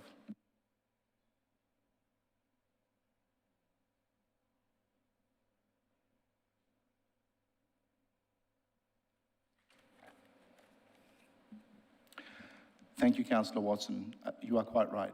So Councillor Park is the mover. Councillor Simmons is the seconder. Is there any opposition to the amendment? There be no opposition? Oh, there's opposition. Councillor Gold. Councillor Park, please speak to your motion. I'll stick with my previous position in the hope that others might as well, so I won't speak at this juncture. Councillor Sinfield, as a seconder. Likewise, I think it's self-explanatory. Councillor Gold, as opposition to the amendment, do you wish to speak to it? I'm happy to do that, Chair. I'm hearing here tonight that this is not about the benefiting of one shop, that it seems to have a social benefit in an area. And when I go to areas or stay in areas or visit areas, I greatly admire and appreciate if there's outdoor areas like this that one can sit in and enjoy rather than just having a footpath sweeping past shops.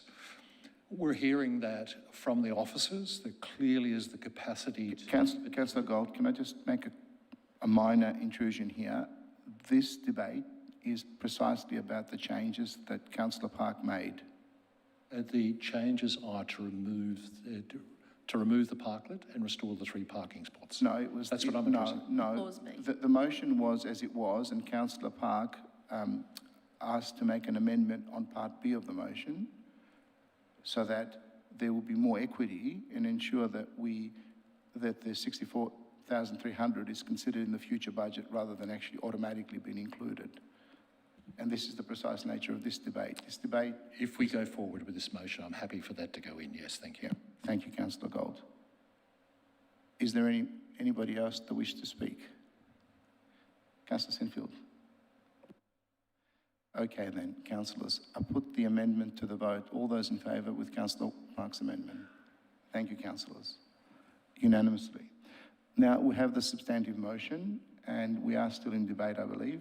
Councillor Franco. Thank you. I'm opposed to the motion before us today. I strongly support the officer's recommendation. I think it's a very well written and well thought through report. I consider that outdoor trading and hospitality is the hallmark of a vibrant, thriving city. We have an opportunity here to actually save and create and establish something on a permanent basis. walk away and effectively shut down what's been successful and thriving is really disheartening. It's very disheartening. It's not the Burundara I want to see. I want to see a Burundara where we have more outdoor trading, and nonsense about brothels opening up and these sort of comments about the fear of what might occur. This is absurd. This council adopted an outdoor trading policy in 2022. This is absolutely in line with that policy. I was very proud. It was something that I thought was a landmark policy that we adopted, and something that would start to change the shape and the nature of Burundara and make it an ever increasingly vibrant place. Yes, there are 3 parking spaces that, will not be re-established, but that's a very small price to pay. I know everyone will say, for every parking space, my business is failing or not succeeding because of those particular 3 parking spaces. But we actually have parking studies and reports done showing the actual quantum of parking, and I think we've got to go on that rather than on the comments. So there is sufficient parking. There is opportunity to do this. I think we should do it, and I think we'd be remiss if we don't. And I think, and look, I'm very pleased that officers brought forward this report and put forward the recommendation that they have, and I commend the officers for the work they've done. And look, I hope fellow councillors do support this. Thank you.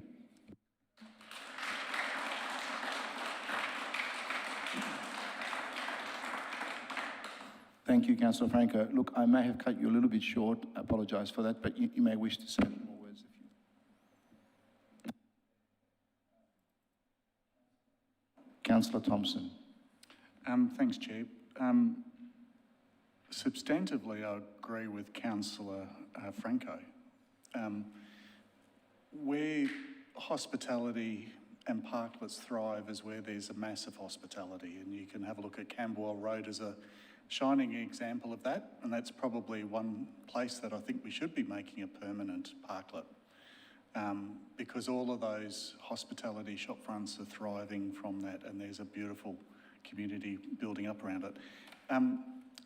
My fear with this one is it is isolated to one property, one tenant, one hospitality, and it's surrounded by retail.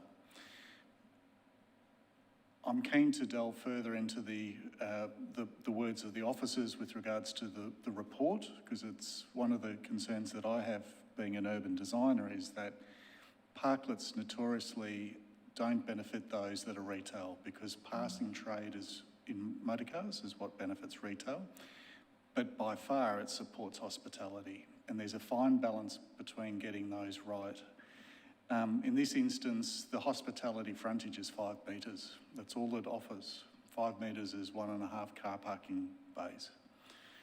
I'm not sure this is really the right location for it, but I fully support permanent outdoor eating areas associated with a multiple number of hospitalities, because it creates a activation that is fantastic.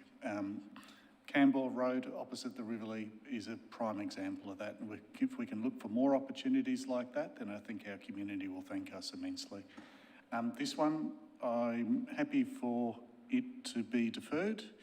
It can go into the consolidated revenue, and it can be considered in a different light, and I think that's probably the best permanent solution for these funds.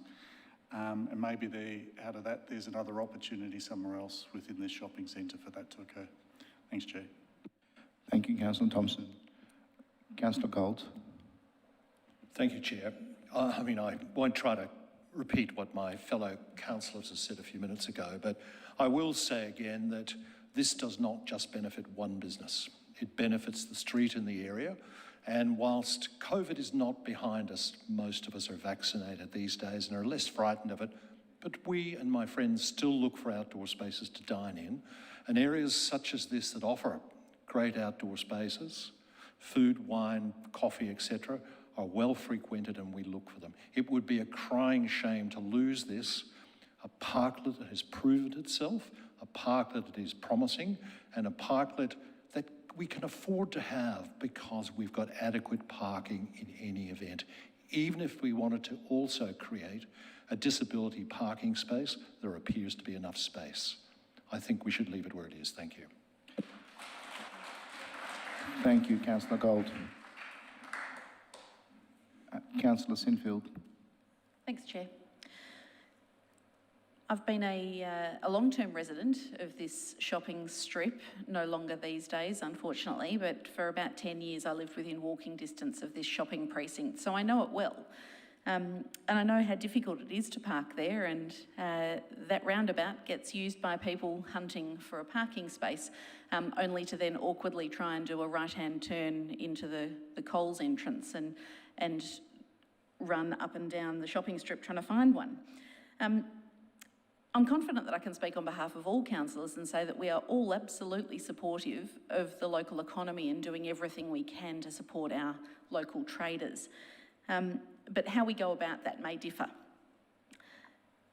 Retailers have frequently complained to me about having hospitality businesses with tables and chairs or rubbish bins out the front of their businesses. And, you know, they really do have that one opportunity in their front window to sell their wares. And so I do feel terribly sorry for the proprietors of Lavish, which I see today has a 40% off sale and a for lease sign in the front window. It's been a great contribution to the local economy there, a real destination shop for those that know the secret of that shop. Because it's got some great little gift ideas and so forth there. So it's a shame to see that disappear for whatever reason from the shopping strip. Upon visiting today, I noticed 0 patrons in the parklet, and it is for that reason that I can't fathom the City of Burundara would invest $70,000 in any one singular business in the City of Burundara more broadly. The Cotham Village, for interest's sake, was the last one that got done in my ward, and it was $600,000 and about quarter the size, the investment there to redo that shopping strip. So I just don't think it's fair to quarantine that $64,000 for the next 2, 3, 4, 5, 6 years that it may be until that shopping strip gets redone. Thank you, Councillor Sinfield. I need you to wrap up. Oh, finished on time. Excellent job. Like a professional. Next speaker is, I think I've lost you, Councillor Gillies. Oh no, I haven't. I'm still here, Chair. I do struggle with this somewhat because my experiences and those of many in the Camberwell Junction precinct is very successful around parklets. But to Councillor Thompson's point, it's about where they are and the activation that is broader than one business. But in principle, I am pretty pro the parklets and their hospitality use. However, in this case,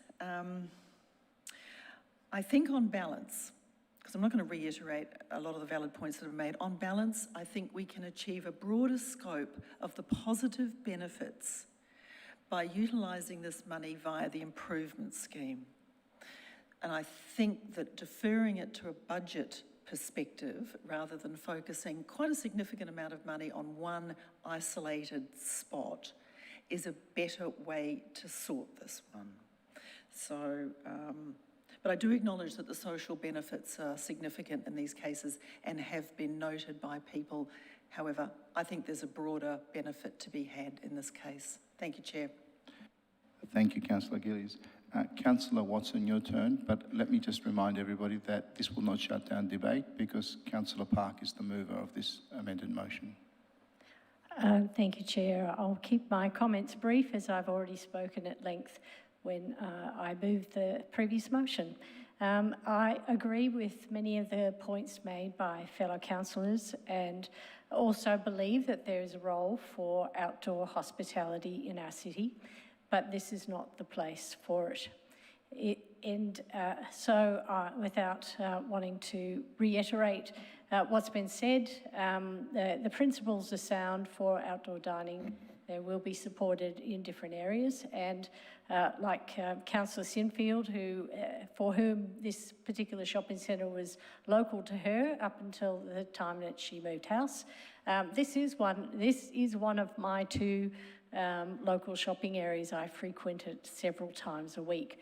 And while the officers may talk about on average parking availability, let me tell you, the on averages don't often go my way, and trying to navigate that centre is a busy road. To try and do the lap and find a spot is very difficult. So really what I want to centre my remarks on tonight to say why I'm supporting this motion is in relation to the chemist. That chemist services the community. He is an important part of that strip centre and our community. And we have a number of elderly people for whom those key parking positions are very important. And I speak for them, so that they can have the access that they used to have, limited as it is. It's a very busy centre.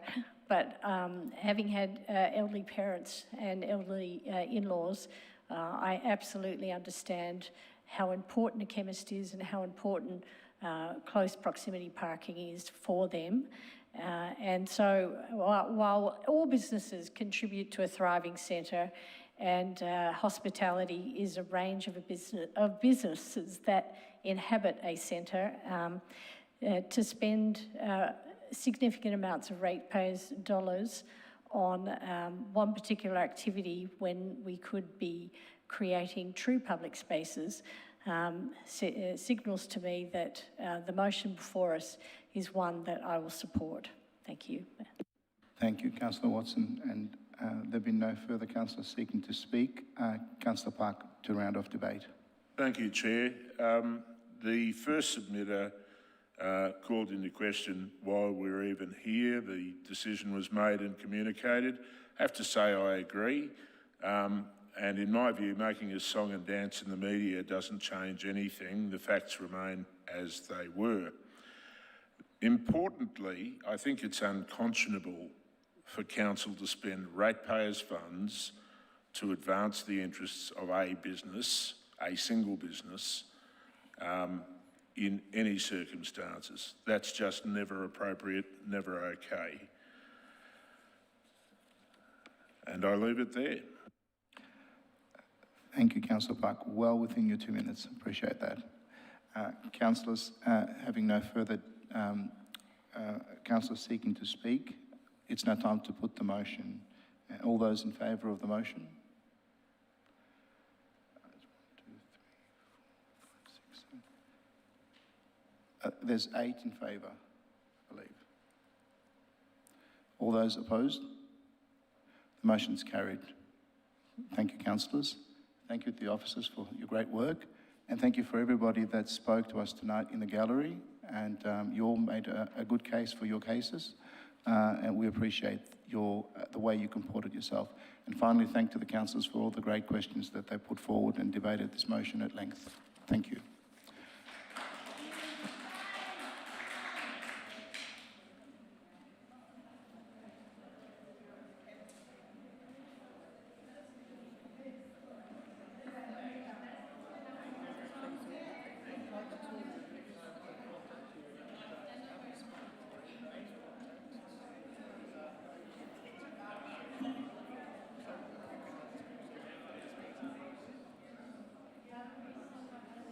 We haven't finished the meeting, councillors.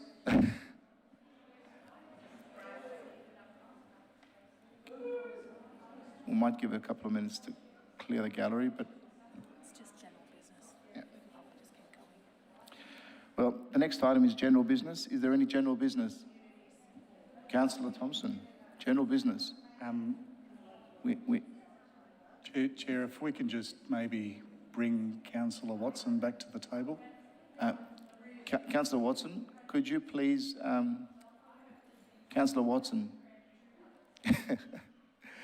Thank you, Councillor Watson, for coming back to the table. Two items of general business, if I can, Chair. Absolutely. One obviously relates to parklets, and maybe I'm seeking maybe officers can bring something to us that assists us in decision-making as to whether or not a parklet in front of a hospitality, a single hospitality, multiple hospitalities, a retail, all the evidence that comes with that. I believe there's a report that's been published in that. I raised this with the Mailing Road closure. It's a same principles that apply. So that's the first one. I think we need to have a robust discussion on whether this is actually working for us and what actually is for Burundara. The second one is Campbell Road. I'm not sure if there is an answer with this, but that's probably the first one that I would think ought to be made a permanent parklet opposite the Rivoli there. Now, I might have some difficulties with Vic roads and those sorts of things, but I'd love to hear from the officers on that one. And the third one, Chair, just if possible, maybe, I know it's difficult, but if we can discourage the gallery from cheering and booing and those sorts of things, because we're having a fairly robust debate and there should be a little bit of respect for those that have got different views from the populace. Thanks, Chair. Thank you, Councillor Thompson, for your thoughtful remarks. Absolutely, I wholeheartedly agree. And the officers have taken down the notes for something to come back to CBND on those other matters. Councillor, is there any other that wish to raise general business? Councillor Park. Chair, just on the first two that Councillor Thompson raised, and I wholeheartedly agree with the sentiment expressed. I just wonder if it ought to be a little bit more formal as a motion. And in respect of the first point that Councillor Thompson raised, I couldn't help but wonder if there's a need for a review of the footpath trading policy as well. It sounded to me tonight that there was some potential flaws in that. I think we ought to at least look at flagging them sort of a little bit more formally. I don't know if Councillor Thompson has the appetite to move a motion. But yeah, I'm happy to. I think sitting around the table, we've had 2 or 3 instances where we've had these similar debates and we're all questioning whether it's right or wrong. And if there's some empirical evidence, which I know there is, and good case studies out there that will guide us. So yes, I think we can draft a motion. Councillor Park, very quick one. Thank you, Councillors. I will seek advice how we can do it very quickly. While you're waiting, Chair, I might ask Councillor Thompson to comment, if you would. You mentioned this is not the first time we've had some discussion or confusion perhaps, or whatever the word. I would welcome Mailing Road closure. Councillors, can I propose that somebody move an adjournment while... So moved. Thank you, Councillor Park. Councillor Sinfield. Happy to second. All those in favour? Thank you, councillors. We're adjourned. For those in the gallery and those online, thank you very much. The meeting is resumed. Welcome back, everyone. We're back online. I move directly to Councillor Park as the mover of a motion that was, so it depends whether you want to move it or Councillor Thompson. Councillor Thompson. Yep, happy to move what's on the screen and I'll talk to that in a minute. Thank you, Councillor Thompson. Is there a I'm second? happy to second it, yeah. Thank you very much, Councillor Park. Councillor, any opposition, I should say, to the motion? Actually, I might, if I may quickly just... There'd be no opposition? Yep. I just wanted to go through all the... Okay, thank you. Just before we wrap it up. That's right. Look, as Councillor Park said, this sort of formalises a general discussion in general business for us.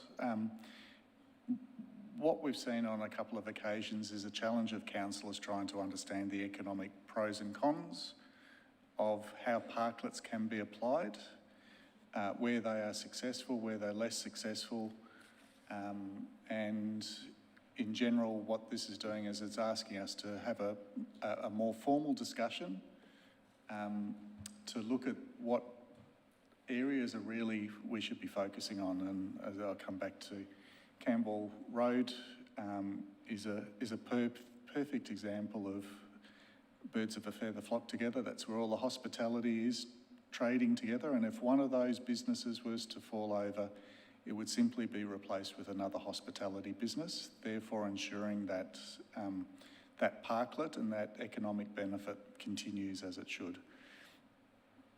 Going back to our earlier debate, where it's an isolated hospitality, we don't have that assurance that it will automatically be replaced with another hospitality.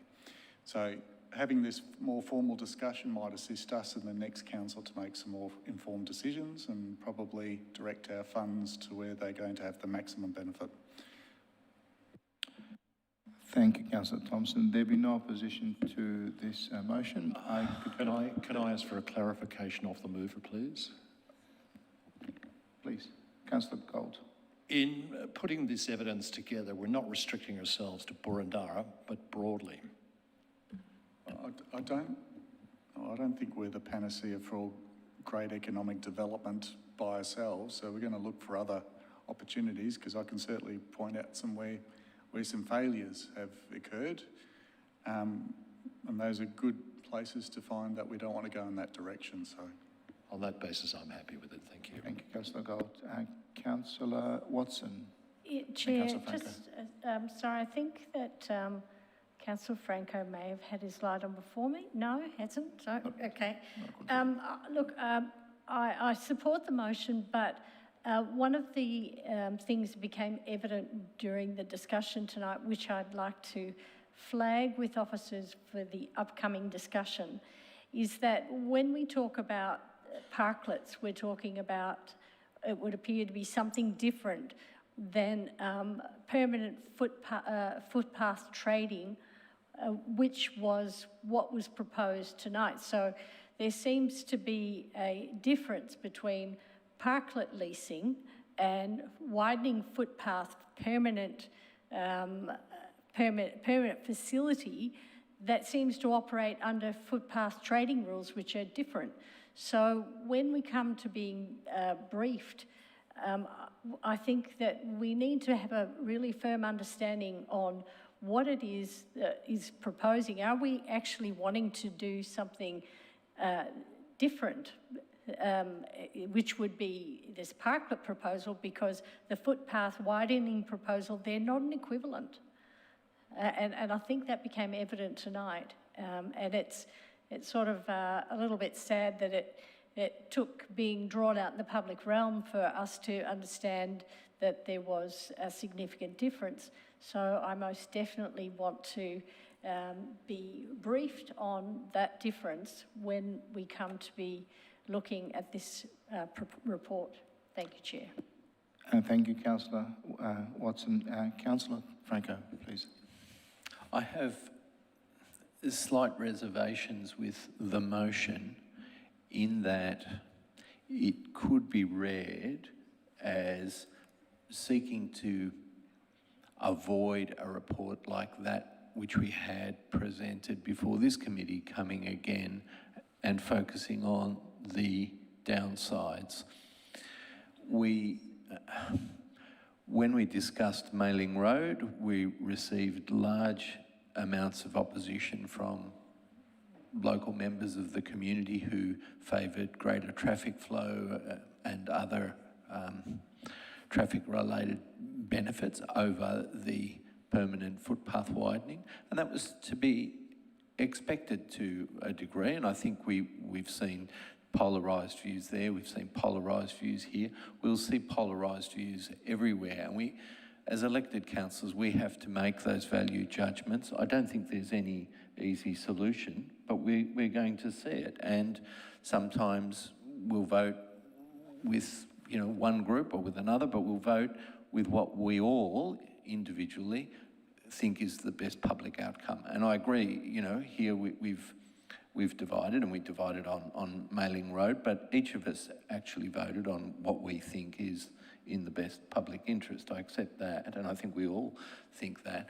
But it's very hard. So I'm just a little bit unsure. I mean, we've got a parking a policy, we've got reports that are going to come. There's no simple solution to overcoming different value judgments that are made at the end of the day. And if it's simply to bring forward a report to look at avoiding division. I just don't think that's out there. So I'm not sure.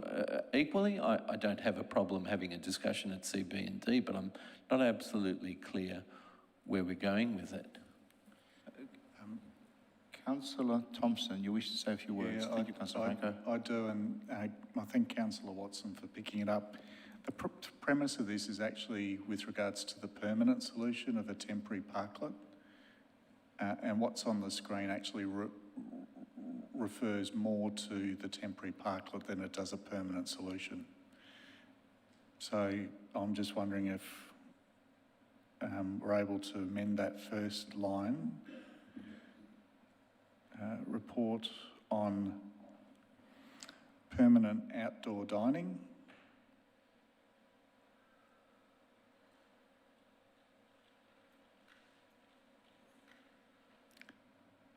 In brackets, in lieu of parklets, temporary parklets.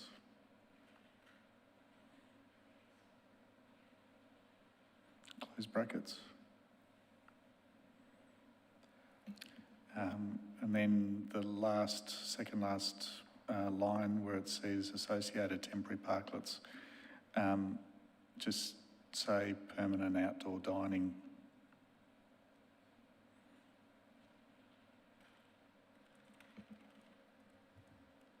Councillor Parker, are you okay with that? I think the premise is actually it's more about the permanency of it, where we're going to invest hundreds of thousands of dollars towards an outcome. Thanks, Councillor Thompson. I'll just move to Councillor Park. I must admit I understood it in substance of the way you're framing it now, but maybe others haven't. I'm fine with the amendment. I'm just wondering if there ought to be reference to footpath there somewhere. So perhaps maybe after the brackets on footpaths or on... Just before the brackets. Between dining and the brackets, Councillor Park? Between... Can I suggest that after that bracket, we say including footpath trading guidelines? It's obviously not limited to that, but that was a point of conjecture tonight.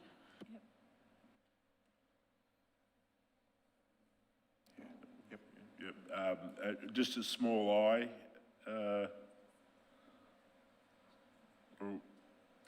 Including. I'm going to seek some guidance from the unless there's one more thing that I can actually wrap it up, because I think it's starting to require some advice from the director. I'm happy to accept Councillor Thompson's amendment. Thank you, Councillor Park.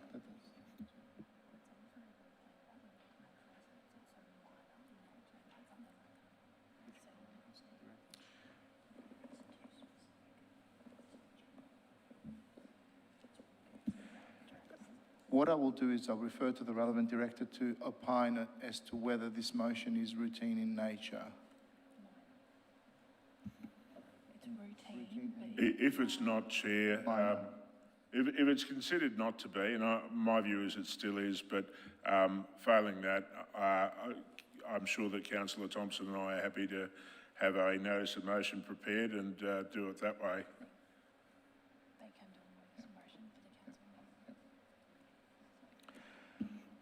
So, which director wishes to? Scott? Mr. Walker.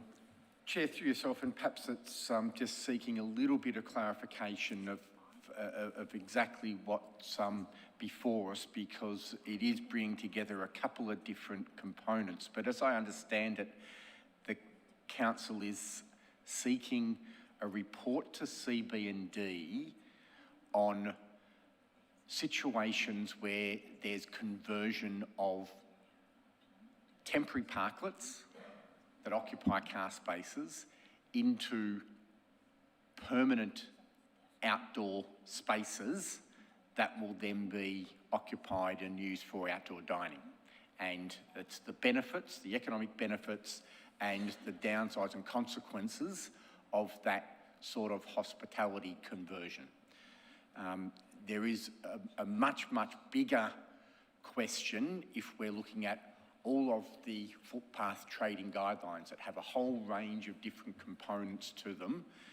But as I understand it, it's the impact of that conversion situation of parking spaces in an temporary outdoor parklet into permanent outdoor space for that situation, which is certainly something that in my discussions with the Director of Community Services is something that we feel we can bring back to CB&D for quite a clear discussion on that aspect. Sure, I will ask the movers in a moment, but surely, given that the parklets are predominantly next to footpaths, there will be a necessity to opine on how the interaction occurs as well in that report. The context of the broader footpath trading guidelines for those situations and how that works is absolutely will be part of the discussion, as opposed to a broader review of the entire spectrum of footpath trading guidelines. Thank you, Mr. Walker.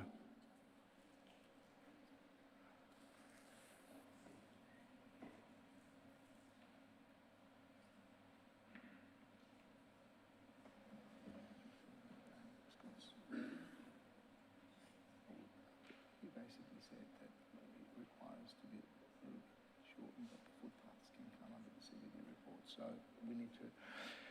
So can I ask again, Mr. Walker, how would you assist in hammering this motion into an acceptable motion for general business right now? Then we'll put it to council. The highlighted section that indicates including footpath trading guidelines is that goes without saying in terms of the conversion of footpath temporary outdoor dining into permanent spaces. So it has to be put in that context.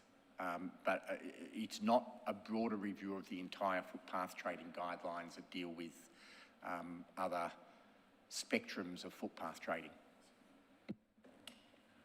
Chair, if it goes without saying, there's no problem with it being said.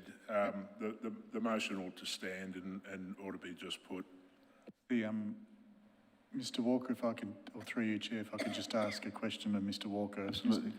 Given Mr. Walker's department's going to be looking at this, would he not interpret it the way that he's just described it, based on the motion that's on the screen? Can you repeat that question again? The way that Mr. Walker has described it, in terms of it's not a full review of the footpath trading guidelines, but it can't be excluded from the purpose of the discussion in the CB&D, is that the way that he interprets what's on the screen? Mr. Walker?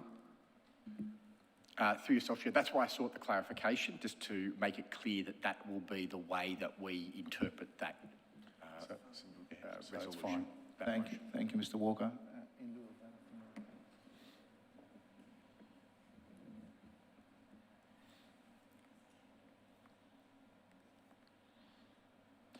Thank you for that. So we have a mover. Can I ask if the mover would be willing to accept an amendment to the motion in order to... Depends on what it is. It's within your rights, so Yes. you may want to ask So, it, yes. What I'd ask is, rather than to CB&D, make it to a future services committee so that it's a public report and, you know, the public's involved. If we're going to start amending the policy, then I think we need to make it a public process. We can still come to CB&D before, but not just ending at CB&D. I think we can we can't amend the policy through CB&D, and we have to... If I understand, because this is raised in general business, it's got to be of a minor general nature. That's right. Bringing a report sight unseen to a meeting of council, that would need to be very specific in its requirements, which it is not. So I'm comfortable with as it is. Thank you, Councillor Thompson. And I'll round off to the Director of Places, and I'm sorry, to the Director of Urban Living. We cannot make any changes unless it goes through a services or a council meeting to any of the policies, can we? Again, Mr. Walker? the way I see this motion, which is a general business motion, is simply information being brought back to a CB&D. There is no decision, there is no recommendation, it is simply information. If there is anything further than that, then there will need to be a formal report and consideration and decision by the council. Thank you for that clarification, Mr. Walker. So this information we brought back as a joint paper between, in fact, probably the three directorates of community services, place and spaces and urban living to cover the breadth of the issues there. Thank you for that clarification. It's most helpful. So having had that clarification, Councillor Watson. Thank you, Chair. Look, we've had a great deal of discussion already on this issue tonight, so I ask that the motion be put. And that shall be done. So I will put the motion. All those in favour of this motion? All those opposed? Motion's carried. Thank you. Thank you, councillors and the officers. Urgent business, there'd be no urgent business and there'd be no confidential business. Councillor Thompson. Sorry, Chair. There were those in favour. Did anyone abstain? Are you asking for a division, Councillor? No. I think there was one abstention, I believe. Thank you. Confidential business, no confidential business. So at the end, we've reached the end of this meeting, but before I close this meeting, I'd want to thank all of you who have joined us this evening, and I declare the Services Delegated Committee meeting closed.